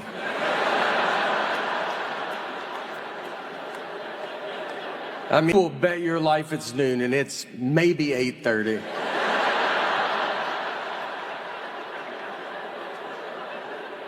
By 6 p.m., it's like, how are people out? Why won't the sun go down?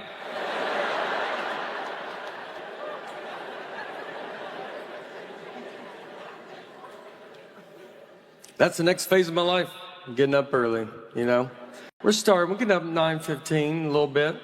Yeah, I've never seen my daughter go to school, but I've been close.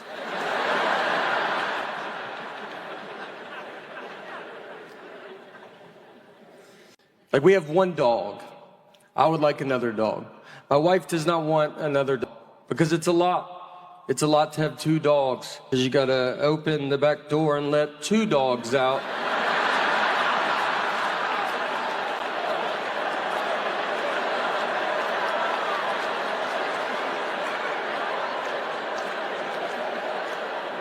Then you shut it. And now they're out there. You're inside, not dealing with it. But then they want to come back and you're like, gotta go let all these dogs back in. You're like, one dog, two, look at all these dogs everywhere.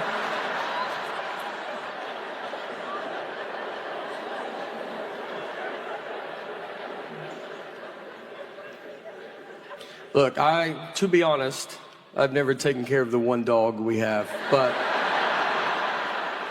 two would be fun. Our dog sleeps in our bed, and someone told me you're not supposed to do that because you lose dominance over the dog. And I asked him, I said, what year do you think it is?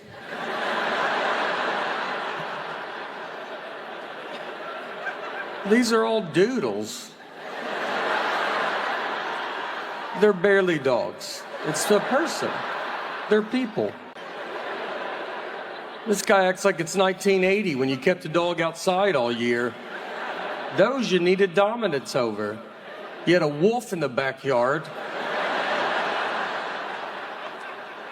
Friends come over. You want to go outside? I wouldn't.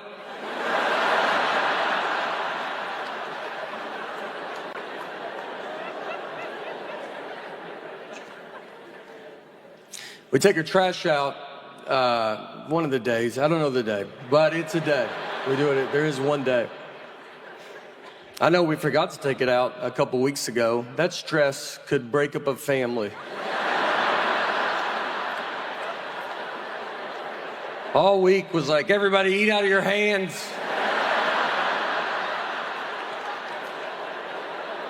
We had friends over like, put your trash in your pockets, take it to your homes.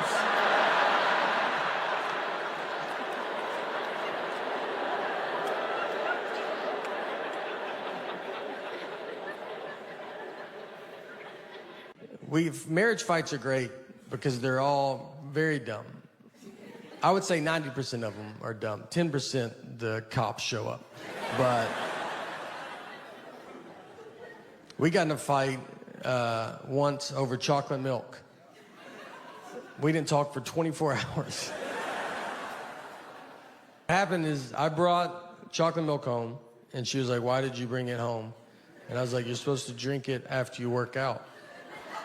And she was like, that's not true. And I was like, there's a commercial on TV that probably looked into it more than you did. So I decided to listen to them.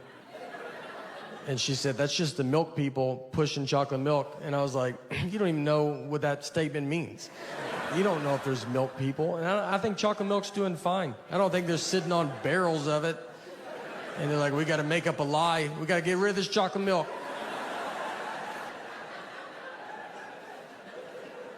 She went to college, all right, and I did not. She did not study chocolate milk. When is it good and not good for you? I've done pretty good during COVID. Because I feel like you could I lost some weight during COVID. You could go two ways.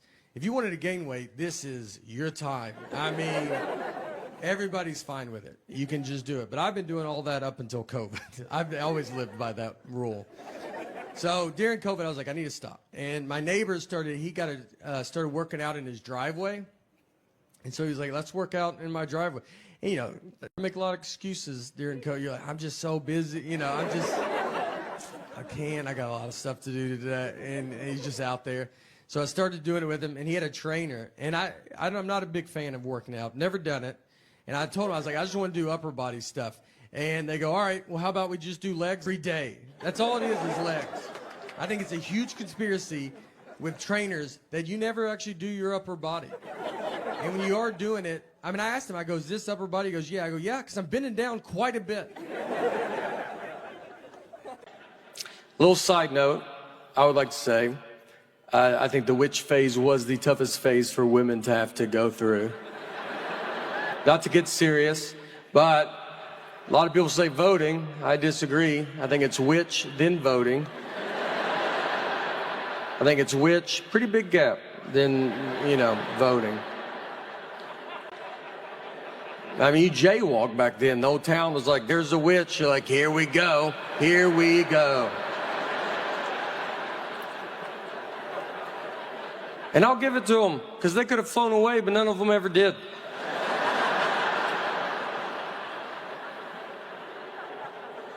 All right, sorry. Look, just trying to get a witch joke in. It's pretty complicated. There's a lot of moving parts. You got to bring up Pilgrim somehow. All right. Thank you. All right, look at us. We're doing it, all right? Welcome to the 77th Emmy Awards. You know, it's not a big one, like 75 or 80, but it's the one they gave me. It's an honor to be here tonight. I mean, I'm so excited to be here. Just all you guys are so hard to get here. I mean, and it's confusing too, because there's like Reba McEntire. I feel like I'm at the Grammys.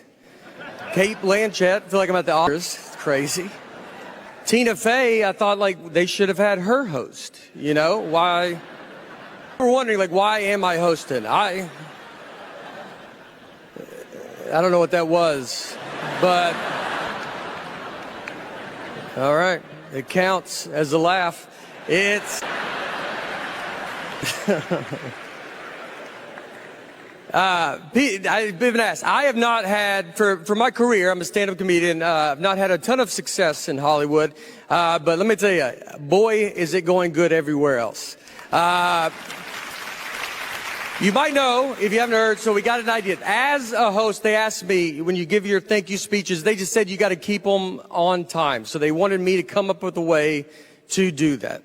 So what I came up with is this way, is everybody gets 45 seconds. And honestly, give your speech. I know how hard you guys have all worked to get here. I'm not trying to take anything away. 45 seconds, that's what you got. And if you want to do more than that, do it on social media later. That's more people are going to see it there anyway. So to start, though, I am going to donate $100,000 to the Girls Club of America. So, yeah. All right. Remember that. Remember how fun that was, because this part is hard to say.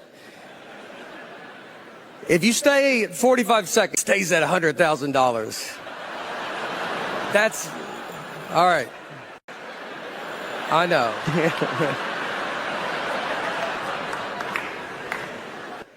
Every second you go on, or over, I'm sorry. Every second you go over 45 seconds, we will deduct $1,000 away from the boys and girls. I know. Oh. That's tough. It's hard. That's tough. It's cool. What are you gonna do though? You know, can't change it. This is a game I made up, and these are the rules. So, something. Look, if you go under, we will put $1,000 a second back on for the Boys and Girls Club of America.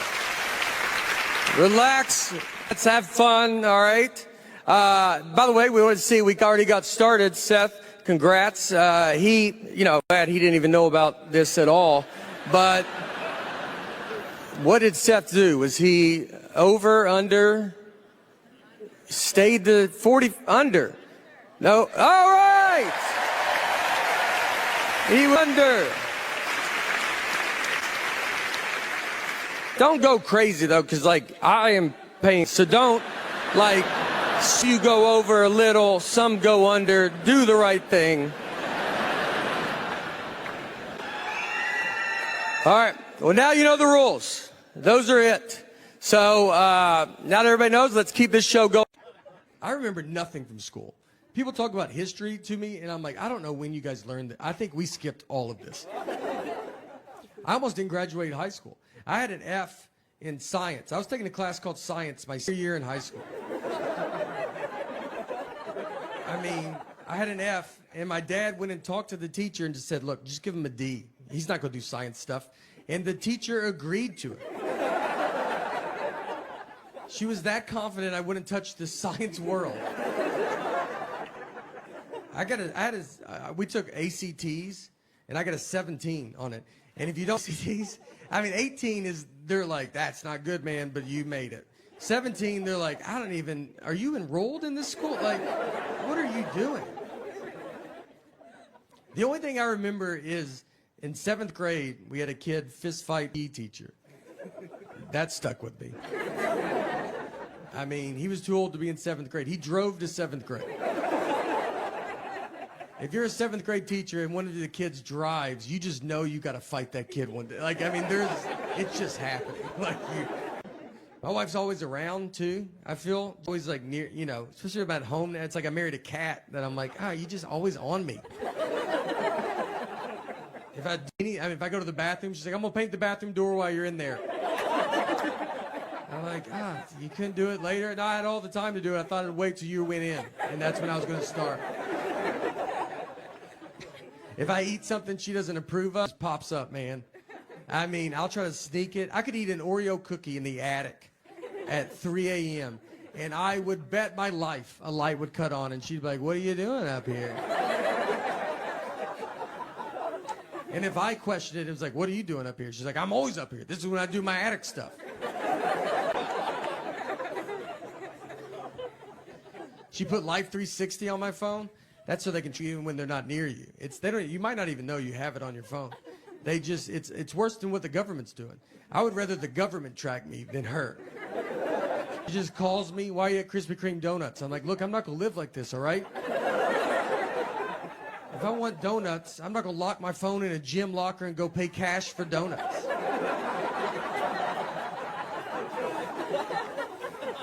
Done it, but I'm not gonna do it every time.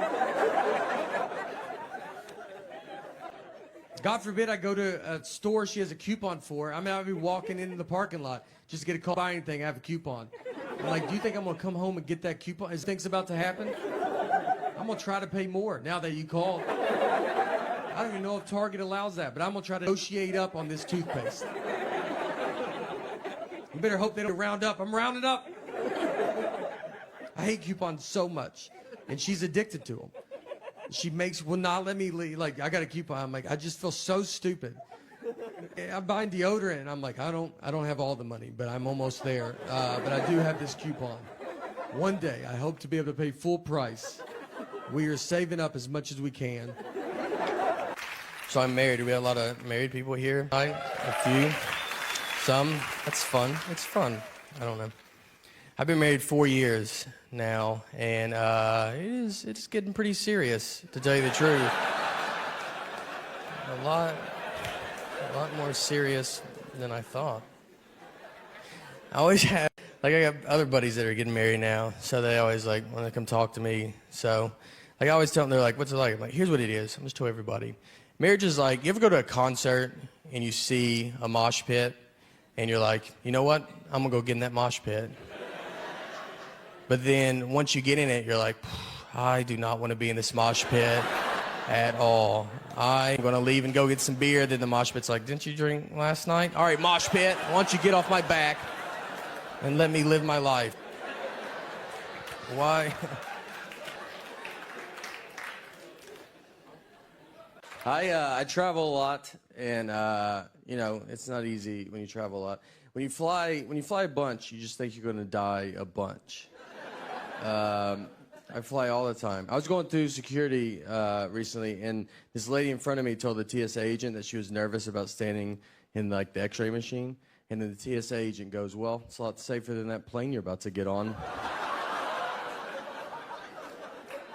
All right, like what plane is she about to get on? Do you know something about that plane?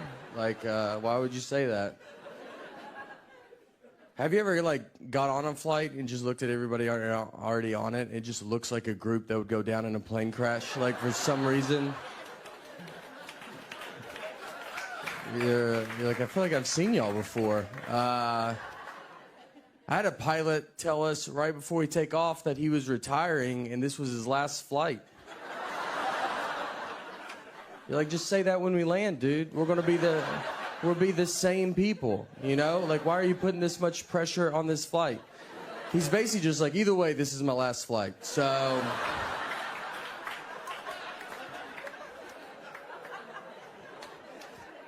I don't even like to change flights because I'm afraid I would change into one that goes down.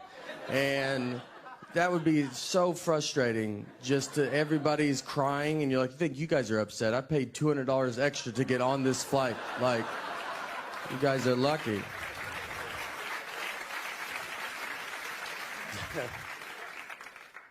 I was going through a small airport like recently, and like so they just had like the metal detector, and so we go through, and a guy in front of me, it beeps, and then they asked him, they're like, hey, do you think, they're like, do you have anything metal on you? And he was like, my keys. He's like, do you think that would do it? And it was like, I think that would be the #1 answer on Family Feud of what would set a metal detector off. Keys? We thought he was gonna be like his knee or something. He's like, keys, do you think? You're like, I don't, let's just try it without it and see what happens. When you're married, fighting is open 24 hours. Anytime. We got in a fight recently at 3 a.m. We woke up to get in this fight. And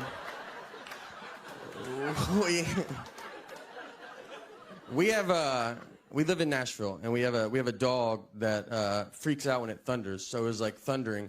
So we have sedatives to give her because there's only so many times you can tell a dog it's just thunder before you're like, just take this. Hope this works. I'm not going to hold you through it, you know. So I wake up, and I had asked my wife. I was like, hey, where are the sedatives at? And she was like, they're at the top of the cabinet. So I go get them. When I get them, I looked at the bottle, and the bottle said they were expired. So I had to like wake her back up. And I was like, hey, these say they're expired. And she was like annoyed. She was like, they're not expired. Those are new pills in an old pill bottle. And I was like, all right, you know, I should have thought of that. That's my fault. I mean, people come to our house all the time and they get milk. And they're like, is this milk expired? And I have to go, that's new milk in an old milk jug. Are you the stupidest person I've ever met in my life? How could you not figure that out? That's basically what I told her. It wasn't as fun as that, you know, but that was the gist.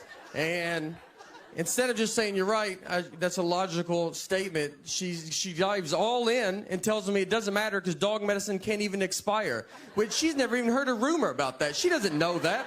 We don't know any dog medicine people. I know who she knows. And we don't know one dog medicine maker that's like texting her, like, let me tell you a little secret about dog medicine. We've invented medicine that can't expire. We were, me and my wife were in Nashville last summer, and we went out on the lake with some of our friends, and we were floating in the water, and there was a guy in a boat, like right next to us, and my wife was like, oh, that's my ex-boyfriend in that boat. I didn't know who he was. She didn't have to say anything at all. She was just basically like, are you having fun? Because I would like to put a stop to that and make you stare at this guy the rest of the day. So I'm staring at him, and then I look at her, and she's staring at him. I feel like she's staring at him to see what her life would be like if she didn't marry me. So I started staring at him because I was like, I'm gonna see what my life would be like if I didn't marry her, you know? We were both putting so much pressure on this guy, and we have a daughter. We have a 3-year-old daughter, and we took her to Disney World, and I made the mistake of like telling my friends. They were just like, I don't know why you're taking her, you know, just wasting money. She's not going to remember it. And like, it's exciting. Like she believes in Minnie Mouse. Like it's fun to see her get excited. Like, what should I do? Should I just learn a closet and be like, do you remember yesterday? No? Well, until you start remembering things, I'm not going to waste any of my money on you, you know? I love being here in Montreal. I've been here a few times. Last time I was here, had a bit of a too much of a good time. Is that how you should say it?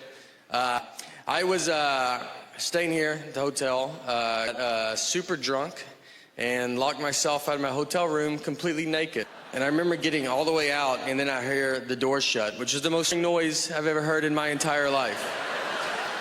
So I'm standing there, I'm like, what are you gonna do? And I was like on the 7th floor, and I was like, oh, there's no, I'll just jump out of that, you know? That's easier than talking to my wife about this. And I looked to the left, and there was a cleaning lady, and she's just staring at me. And I'm just like, what are you doing here? And you know why she's there? Because it's like 11 a.m. That's why she's there. That's how far in the day it was. And I looked at her just like, you know, what are you gonna do? Like, this happens to the best of us, right? And she was like, it's never happened before. And I don't even have, I don't have like a body either that's like, you're welcome. You know what I mean? Like I did her a favor. I was like, come on, it's your lucky day, all right? Take it in. I do nothing to try to lose weight. I'm just kind of riding it out, seeing here's where we're at right now. What I've started doing, though, is I tell people I weigh 300 pounds because, yeah, a pretty dumb guy.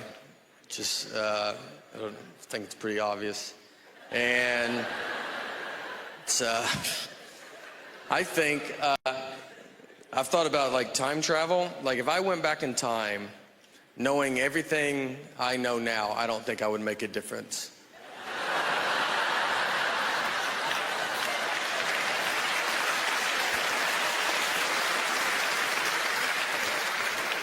I don't think you would even hear about it. If I went back to the 20s and I like saw some guy on like an old phone, I'd be like, hey, eventually they have phones you just carry in your pocket. And he'd be like, yeah, how do they do it? It's like, I mean, I don't know. I don't know doing it. It's like a satellite or something. And they'd be like, what's a satellite? Well, I shouldn't have even brought that up then. It's like a round metal dish or something that's got to go pretty high in the air. I honestly don't think I could prove I'm from the future. I mean, they would want some proof, you know? Who's the next president? Oh, boy. My dad is a magician. He's done that my entire life. He was a clown at the very beginning, just in case you're like, how do you get into something like that? He goes clown and magic. There's 2 steps. You can take them in either order.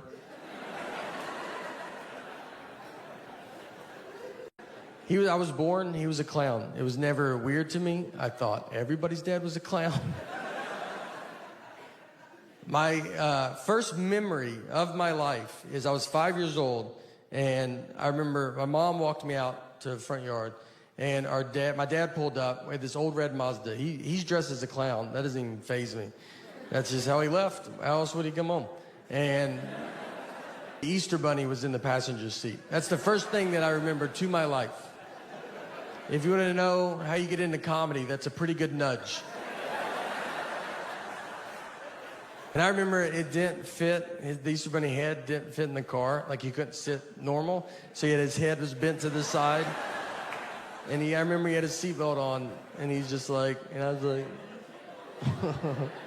I like to think about all the other people that saw that just in the car next to him, just at a red light. You're like, I didn't even know they hung out like that. So me and my dad, he just does magic now, and he's very good at what he does. He's very funny, and we do shows together. So one time magicians have conventions where they get together and they buy and sell tricks, and they give a lecture, and they do this big show. So this guy was putting one together in Des Moines, Iowa, which is the birthplace of magic, something a lot of people don't know. And it's not, but it does sound like it could be. I don't know why. I said that in Des Moines, and people are like, I think I already knew that. They're like, no, he's right. So this guy calls me. He's like, your dad's performing this year, so we want you to come down, and we're going to make you appear out of a magic trick. I'm going to come out. I'm going to surprise my dad, surprise the audience. Everybody will go crazy, and then I'll do 5 minutes of stand-up, and that will end the show. He's like, it's going to be like a big deal. I was like, all right. I agreed to it. I fly to Des Moines. I'm hiding. I'm in my room. No one knows I'm there. The show starts. My dad's out performing. I climb in a box backstage. When my dad gets done performing, they ask him to stay and help. They push the box out. The trick is, the guy is a very pretty lady assistant. She walks around, shows the box is empty, and then she climbs in. Normally it just falls apart, and then but now it falls apart, and it's me, and I pop out. And you have to come out big. I don't know if you've ever appeared out of a magic trick, but if you do, you can't just be like, how you doing? You know, like, it's got to be a grand, like, can you believe it? And I look at my dad. His face is so surprised. He had no idea. But his eyes are just like, why would you ever do this? And I was like, this is not a good time to visit you. The audience is clapping, but they're not going that crazy. Like, the clapping starts dying down. And as I'm standing there, it's like hitting me. That I was like, I don't think they know who we are. That guy told me they did, and they don't. They don't know that's my dad. They don't know I'm a comedian. This looks like the stupidest trick they've ever seen. It doesn't make sense. Like, they're like, a pretty girl goes in, then just a whatever dude pops out. That's your trick? Your trick is backwards, sir. It's backwards. And now I got to do comedy, but they don't know I'm a comedian, so I get a microphone. They're like, he's going to talk to us now? How long is this trick? And when you do comedy in front of people not expecting comedy, it does not come off as comedy. It sounds like a mean speech. They were just like, get back in the box. Where's the girl? Is she fine? Can we hear from her?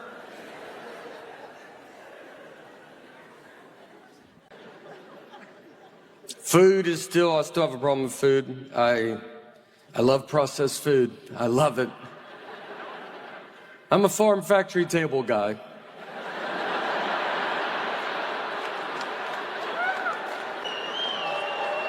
I want the most hands involved in my food.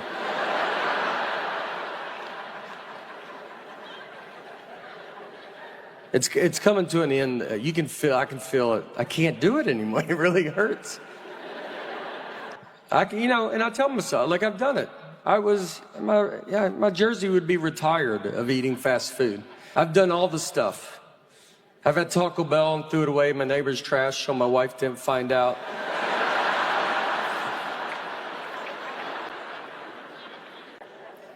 Our family, we just eat a lot of fast food. Our family text thread, my dad texted, he was like, I found a way to get a Big Mac cheaper. And he said, you can order a double cheeseburger and ask for Big Mac sauce. So he goes, it's cheaper. And they get rid of that third bun, so it's Atkins.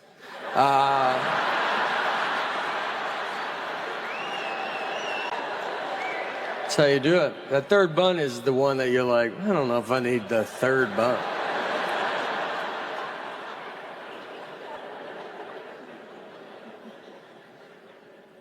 My parents are getting older. They're not super old, but they're at the age where, if they trip, they will fall to the ground. There's just an age where it happens. I mean, if I trip, my body hasn't touched the ground in 40 years. But it's just, I don't know. It's like the upper is like, we're going. And the lower is like, what? And it's just, bro. And I mean, there's no like, whoa. It's just, they don't even know what's happening. They're just looking at you, and you're like, you're not feeling any of this? And they hit the ground so hard, it's like they got thrown off a roof. Everybody hears it, they're like, what's going on? My parents are down. I gotta get them up. My mom's got a bruise that won't go away for 2 years.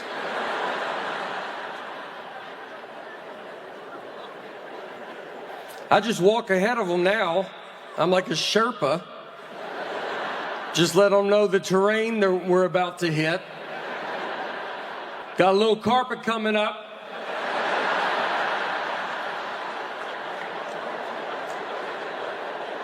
Got a little carpet, won't go outside a little brighter than inside. And cobblestone, you ain't gonna make that. So, lay down on the carpet. I'm gonna back the car up in the building.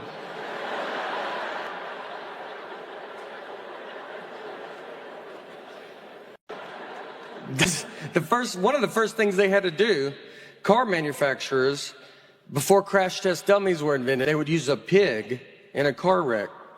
So they sit a pig, I guess upright, and this little pigs are smart. Pretty good day for this pig. You gonna let me drive a car? Pretty fun day. He's got his elbow out. Are y'all kidding me right now? You gonna let me drive this car?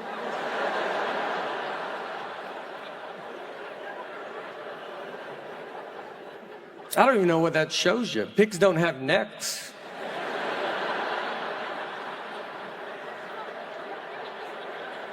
That's what I was around when I was growing up. I mean, I look at my daughter and I have more in common with a pilgrim.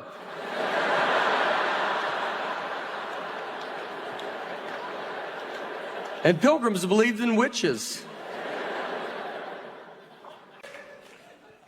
You have to be careful. I just read about, there's this new device you can buy for your car, and it's like a keyless device, and you press it, it's got a heartbeat detector on it. So you aim it at your car, you press it. If it flashes, that means like someone is in your car and they're going to kill you, all right? It's not going to be good. So you press it. If you want to buy it, it's like $550. If you do not have that money, you can do the old school route, which is just look in the window. It's either way, really. It's up to you. Went to school in Tennessee, I went to a community college for an entire year, and I do not have one credit. It didn't, none of it counted.